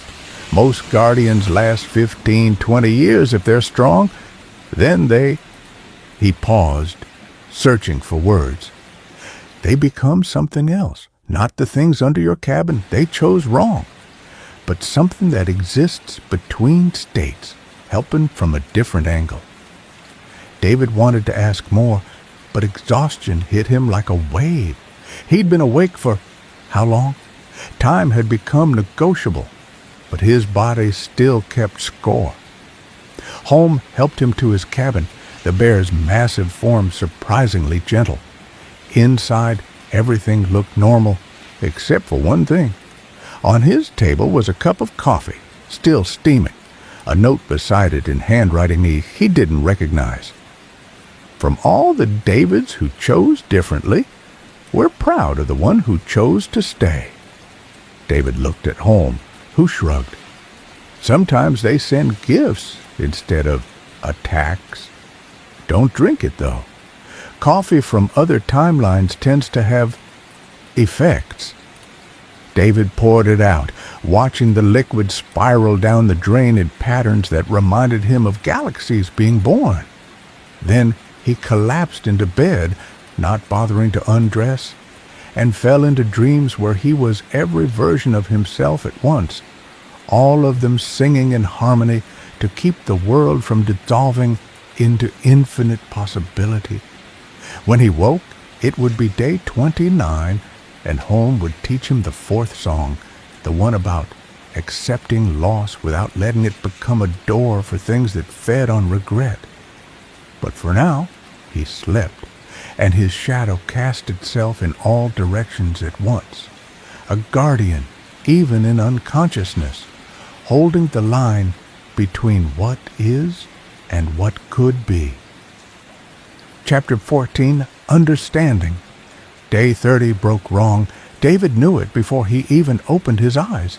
The light, filtering through his eyelids, was the color of old pennies, and the air tasted like static electricity, like the moment before lightning decides where to strike. His shadow, when he finally looked at it, was pointing in 3 directions at once, each one reaching toward something that made his teeth ache to perceive. Holm was already there, standing in his kitchen like he'd always belonged there, making tea with those impossible paws that had learned to manipulate human tools. The normalcy of it, this ancient thing wearing a bear's shape, carefully measuring honey into a chipped mug, made David laugh. It came out broken, hysterical at the edges. "Today is the day," Holmes said without preamble. "You feel it. Everything's thin." David accepted the tea, his hand shaking enough to spill some on the floor. Where it landed, tiny flowers bloomed and immediately died, their entire life cycle compressed into seconds. The membrane between is and isn't is degrading, not because of the outside pressing in, but because... Holm paused, set down his own mug with surprising delicacy. "Do you know what uranium is?" "Radioactive element, nuclear fuel. What does..." "In 1952, there was a mining operation 17 miles north of here. They thought they'd found uranium. Brought in government people, Geiger counters, the whole production." Holm moved to the window, looking out at the forest that wasn't quite the right shade of green anymore. But it wasn't uranium making the readings go crazy. David's stomach dropped. What was it? a piece of the outside that got trapped when the barriers first formed, older than the planet, maybe older than this version of physics. It's been down there, decay radiating unreality into the bedrock. We've been able to contain it mostly, but every time someone builds here, lives here, thinks here, they wear the barrier thinner. The mining operation got within 30 feet of it before we stopped them, made it look like the mine collapsed, killed 7 men to keep them from breaking through. Holmes' voice carried no guilt, just exhausted necessity. Their families think they died in an accident. Better than knowing they almost ended everything. David stood, paced to the window. The bears were all there, every one of them arranged in patterns that hurt to understand. Some were digging. No, not digging. They were restructuring to earth itself, making the ground remember its proper shape. That thing underground, it's gotten stronger, hasn't it? Fed by all the people who came here, fed by me being indecisive. Yes. Holmes turned from the window, and for the first time, David saw how truly ancient he was. Not in years. Years meant nothing to something like Holmes. Ancient in the weight of witnessing, of holding the line, while civilizations rose and fell and forgot they'd ever existed. Which is why you need to understand. Fully. Now. Understand what? Everything. Holmes placed a paw on David's forehead, and he saw it all. The earth before it decided what shape to be, when continents were suggestions and oceans were theories. The first thinking thing, not human, not even close, that noticed reality could be questioned. The moment that questioning created a crack, and the things from outside noticed there was an inside to enter. The first war, fought not with weapons, but with competing versions of what physics should be. One side insisting on consistency, causality, the boring reliability of natural laws. The other offering infinite possibility, every dream made real, every nightmare too. Consistency won, barely. Built the first barriers not from matter, but from collective agreement. This is how things are. This is how things must be. Anything else is exile, outside, other. But the outside never stopped pressing, never stopped whispering, and sometimes, like water finding cracks in stone, it got through. He saw the cycles, civilizations rising to the point where they could perceive the barriers, then either joining the watch or accidentally opening doors that reset everything. 3 times before, the world had been completely rewritten. New physics each time, new history. The old erased except in the deep memory of things like Holmes, who existed partially outside causality. The dinosaurs hadn't been killed by an asteroid. They'd opened a door, saw what was on the other side, and chose to become it rather than fight it. The asteroid was just the story reality told itself to explain their absence. Atlantis was real, but not as a city, as a state of being where humans had learned to slip between possibilities. They thought they were ascending. Instead, they scattered across probability, becoming the whispers that drove others mad. And now, we're approaching another threshold, David gasped as the vision released him. Blood ran from his nose, tasting of copper and impossibility. Humanity's getting too curious, too connected. The internet isn't just sharing information, it's creating a collective consciousness that can reshape reality if enough people believe something at once. Hence the Guardians, more than ever before, stationed at every thin place, singing a reality stable while humanity goes through its technological adolescence. Holm helped David to a chair. Either you evolve past the danger, learn to live with the knowledge without breaking, or we open all the doors at once. The nuclear bombs were bad enough. Tore holes were still patching.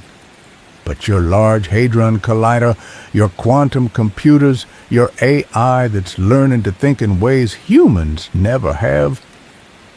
Holmes shook his massive head. You're building keys without knowing there are locks.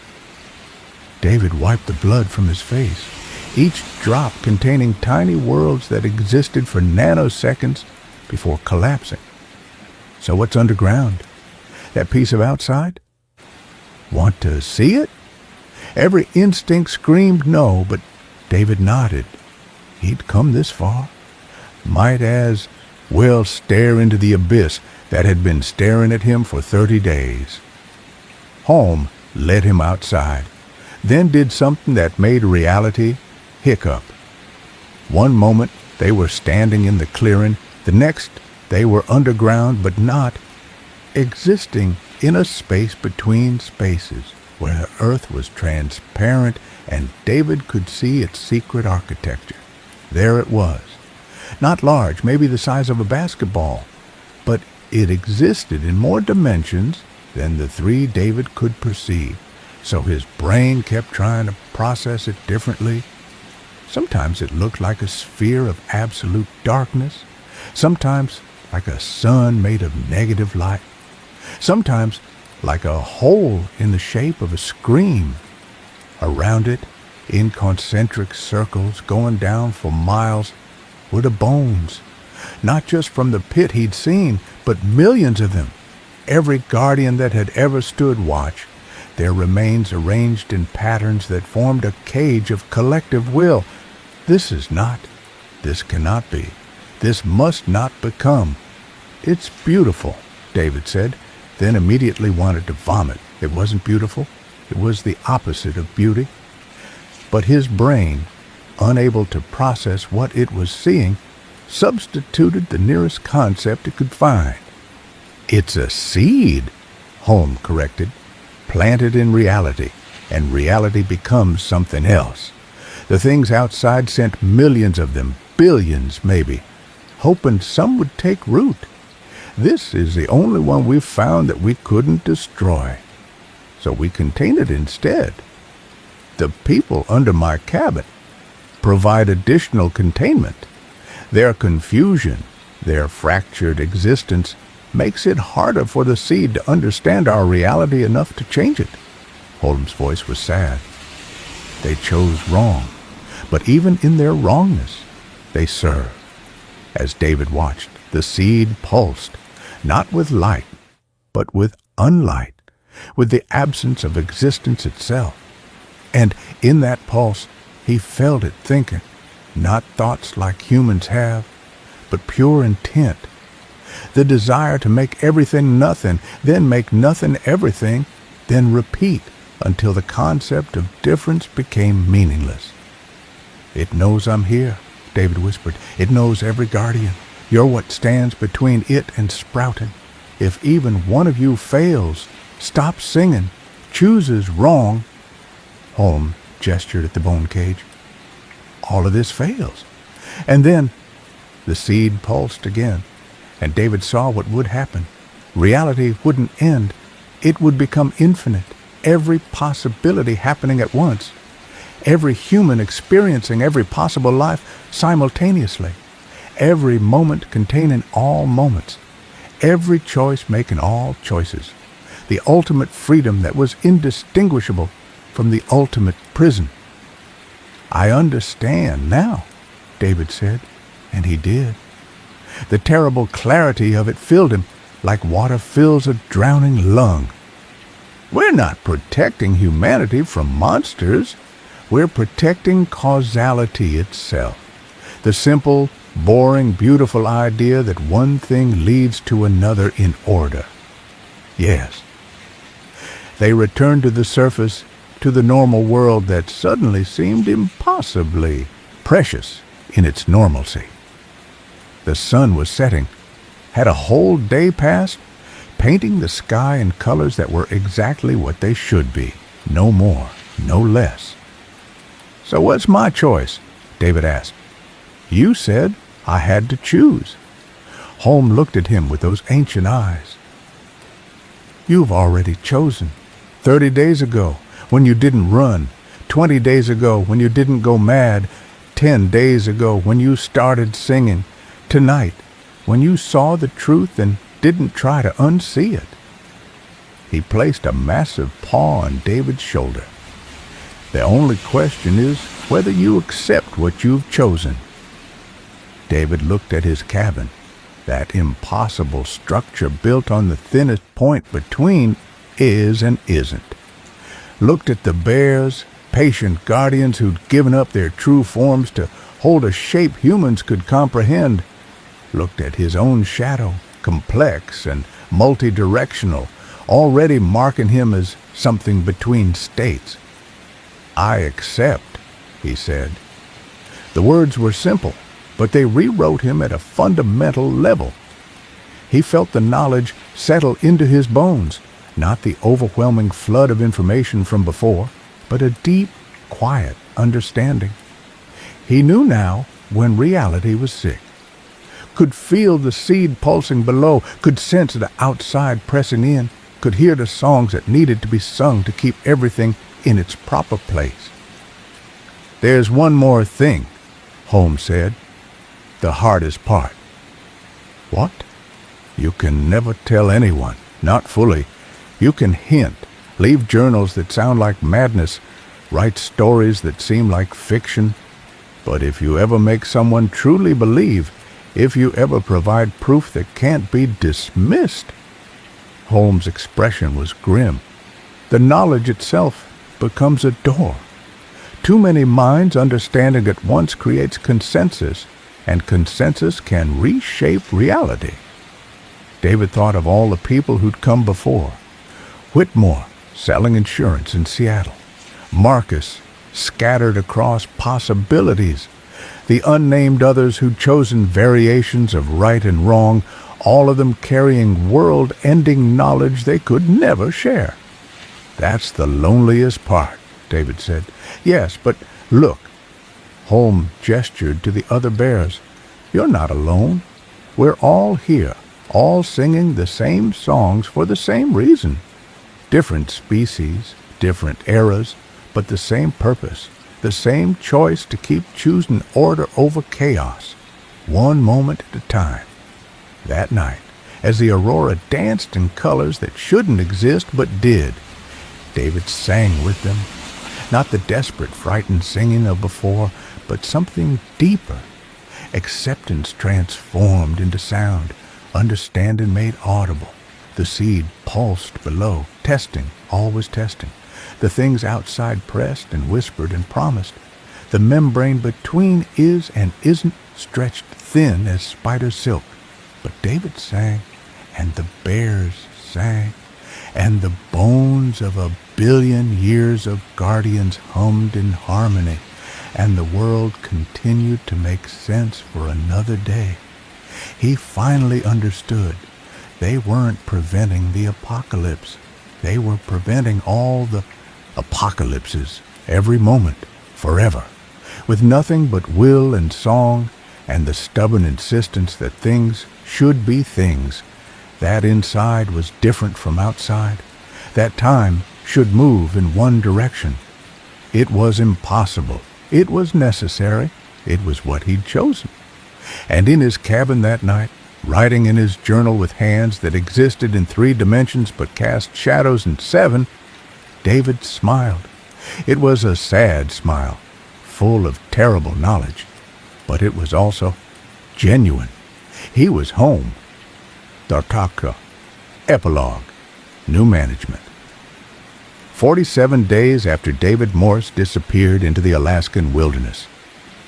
The search and rescue team found him on a Tuesday that felt like a Thursday, in a cabin that GPS insisted didn't exist even while they were standing inside it. He was alive. That was the first surprise. He was smiling. That was the second. "Mr. Morse?" The team leader, Rodriguez, according to his jacket, approached carefully. Missing persons who'd been alone this long were often unstable. "Are you David Morse?" David looked up from the journal he'd been writing in. His eyes were... Rodriguez would struggle to describe them later. Not wrong, exactly. Just like they were seeing through more layers than eyes should see through. "I am," David said. His voice came out in harmonics, as if multiple versions of him were speaking at slightly different frequencies. He cleared his throat. Tried again. "I am, yes." "David." "Sir, your sister contacted us. You've been missing for over a month. Are you injured? Do you need medical attention?" David considered this with the kind of careful deliberation usually reserved for complex mathematics. "I'm not injured, but I can't leave." "Sir, are you being held against your will?" That made David laugh, a sound like wind chimes in a storm. "No, the opposite. I'm holding, by will, very specifically, by will." Rodriguez exchanged glances with his partner Michaels. The man was clearly having some kind of breakdown. They'd seen it before. Isolation did things to people's minds. "Sir, we need to get you to a hospital, get you checked out." "Hospital?" David said the word like he was tasting it. Yes, that would be the normal thing, the expected thing. He stood slowly, like he was remembering how joints worked. "But if I leave, who will—" He stopped, looked at something they couldn't see. "No, you're right. There are protocols." He was talking to the empty air. "Mr. Morse, who are you talking to?" David focused on them again with visible effort. "Sorry, the bears. They're explaining the exit procedures." He paused. "You can't see them, can you?" "No, of course not. They're only visible if you've sung the third song, or is it the fourth? Time works differently after the 17th verse." Rodriguez reached for his radio, ready to call for a medical evacuation, when the temperature dropped 20 degrees in a second. Frost spread across the windows in patterns that looked almost like writing. "Don't!" David's voice had changed, carrying harmonics that made Rodriguez's teeth ache. Radio waves this close to the threshold could attract attention. "Mr. Morse, you're not well. You need help. I need to stay." David moved to the window, placed his hand flat against glass. The frost retreated from his touch, leaving clear glass that somehow reflected too many rooms. "But you're right. David Morse needs to be found, needs to have survived, needs to return." He turned back to them, and for a moment, Rodriguez could have sworn there were two of him, one solid, one translucent, occupying the same space but facing different directions. "I'll come," David said. "Part of me. The part that remembers how to be only human. The rest will stay and keep sinking. You won't see that part. You'll forget it exists the moment you leave this place." Rodriguez wanted to argue, wanted to insist this was madness. But something in David's eyes, those impossible, multi-layered eyes, made him simply nod. They led David to the helicopter. He walked normally enough, though Rodriguez noticed he never quite stepped in the snow, always finding the exact spots where his feet would land on solid ground. When they flew over his cabin, Rodriguez looked back and could have sworn he saw someone still standing in the window, but when he blinked, it was just shadows. Anchorage General Hospital, 3 days later. "Severe isolation psychosis," Dr. Hendricks explained to David's sister, Sarah. "He was alone for too long, created elaborate fantasies to cope. The bears, the singing, this idea that he's guarding something. It's all his mind's way of making sense of the isolation. Sarah nodded, clutching her purse. But he'll recover? With time and treatment. Though he has some unusual symptoms, he insists on humming constantly, says if he stops, something bad will happen, and his shadow. The doctor paused, unsure how to explain that David's shadow fell in 3 directions regardless of light sources. There are some physical anomalies we're still investigating. In his room, David sat by the window, humming. To the casual observer, he was a broken man, lost in delusion. But if you knew how to look, really look, you'd see the way reality stayed more stable around him, the way the hospital's lights flickered less in his wing, the way other patients' nightmares were quieter when he hummed. "Mr. Morris?" A nurse entered. "You have a visitor." It was a man David didn't recognize. Weathered face, indigenous features, wearing a park ranger uniform that didn't quite match any actual park service. "Hello, David," the man said once the nurse left. "My name is Joseph Tutuck, Jimmy's grandfather." David's humming stopped for just a moment. "You're one of them, the Watchers. For 60 years now, stationed down in Denali mostly, but we keep track of each other."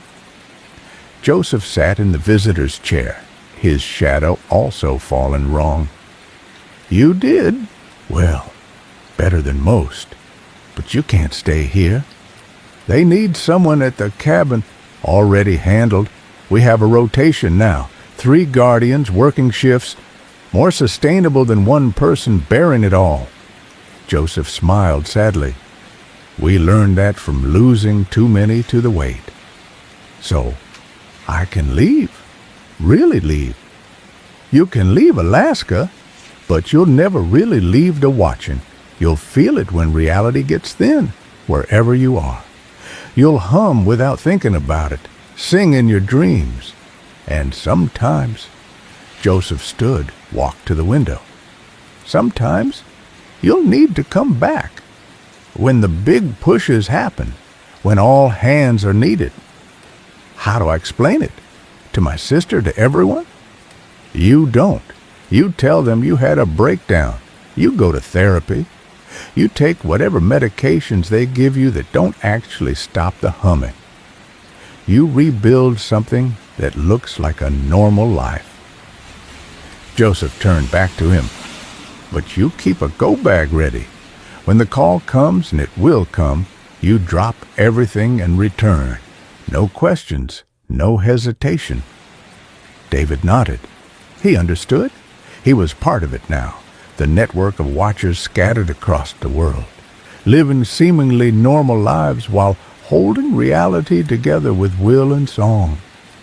Seattle, 6 months later.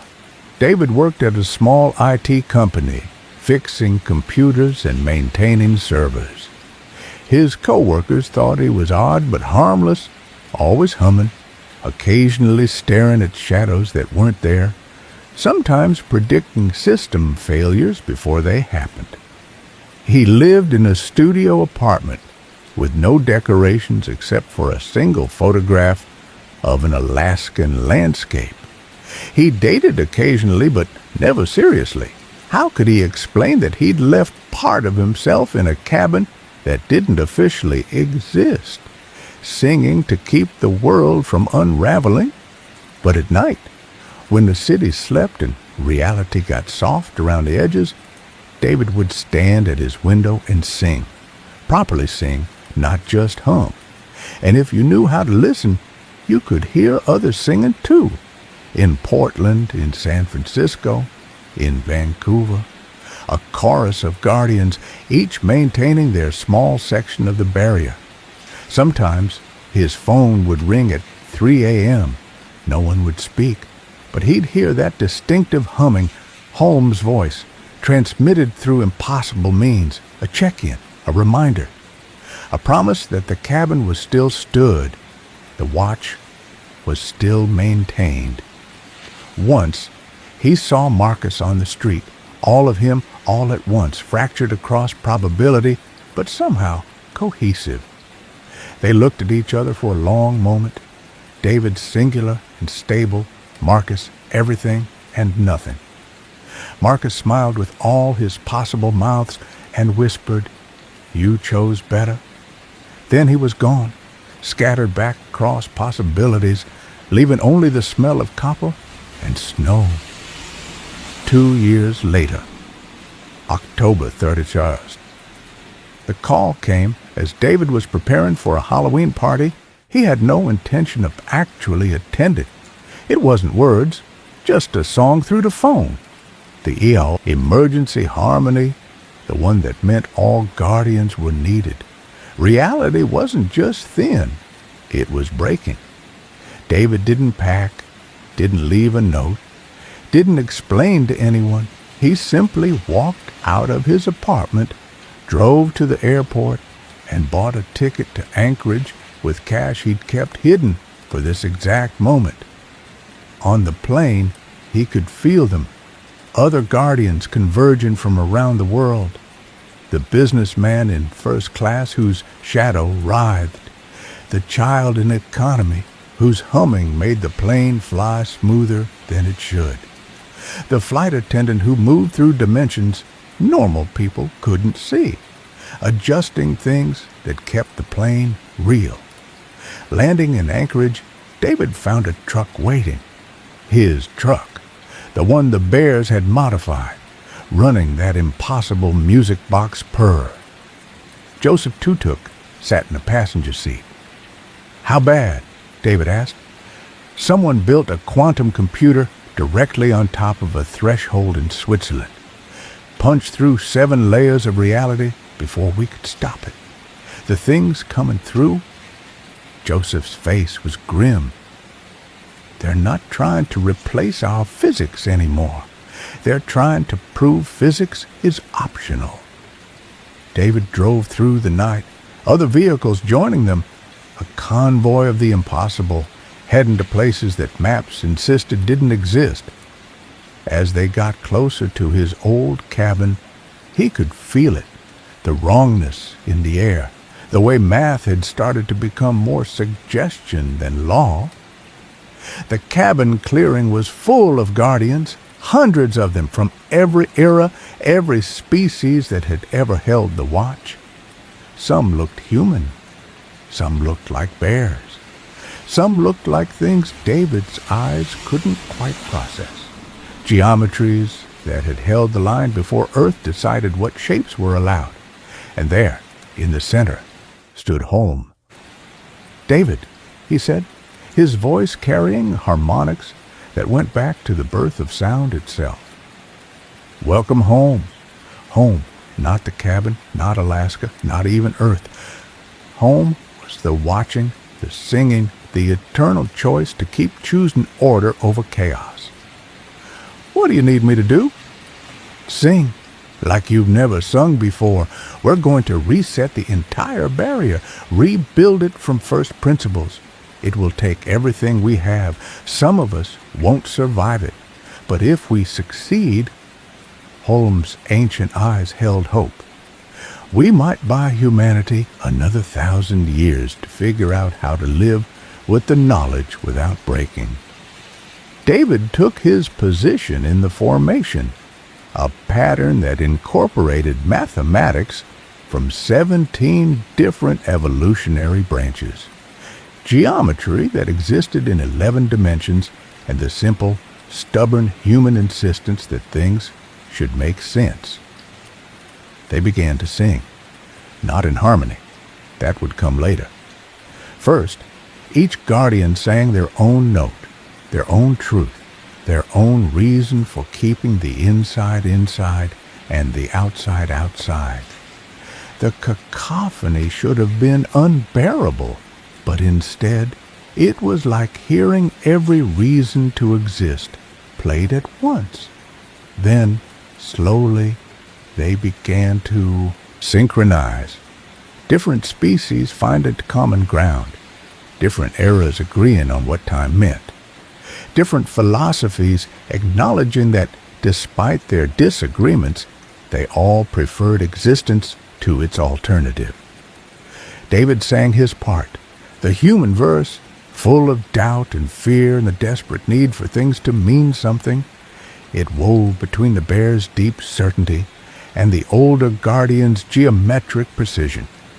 It was flawed, incomplete, constantly questioning itself. It was perfect.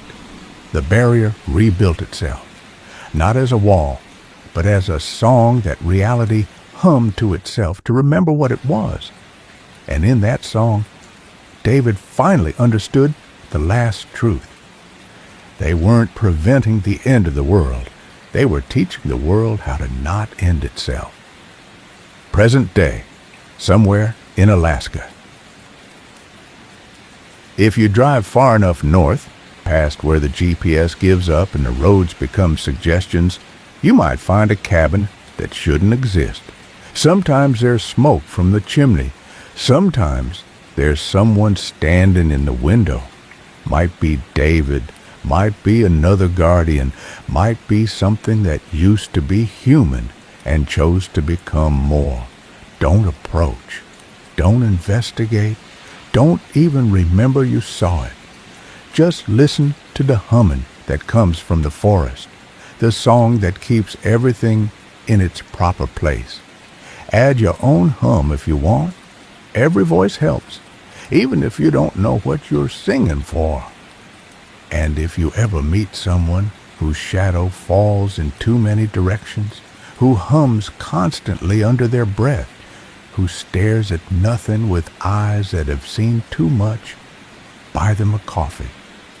Don't ask questions. Just nod when they tell you everything's fine. The world's still here. Tomorrow will come like it always does. They're telling the truth. As long as they keep singing, it always will be.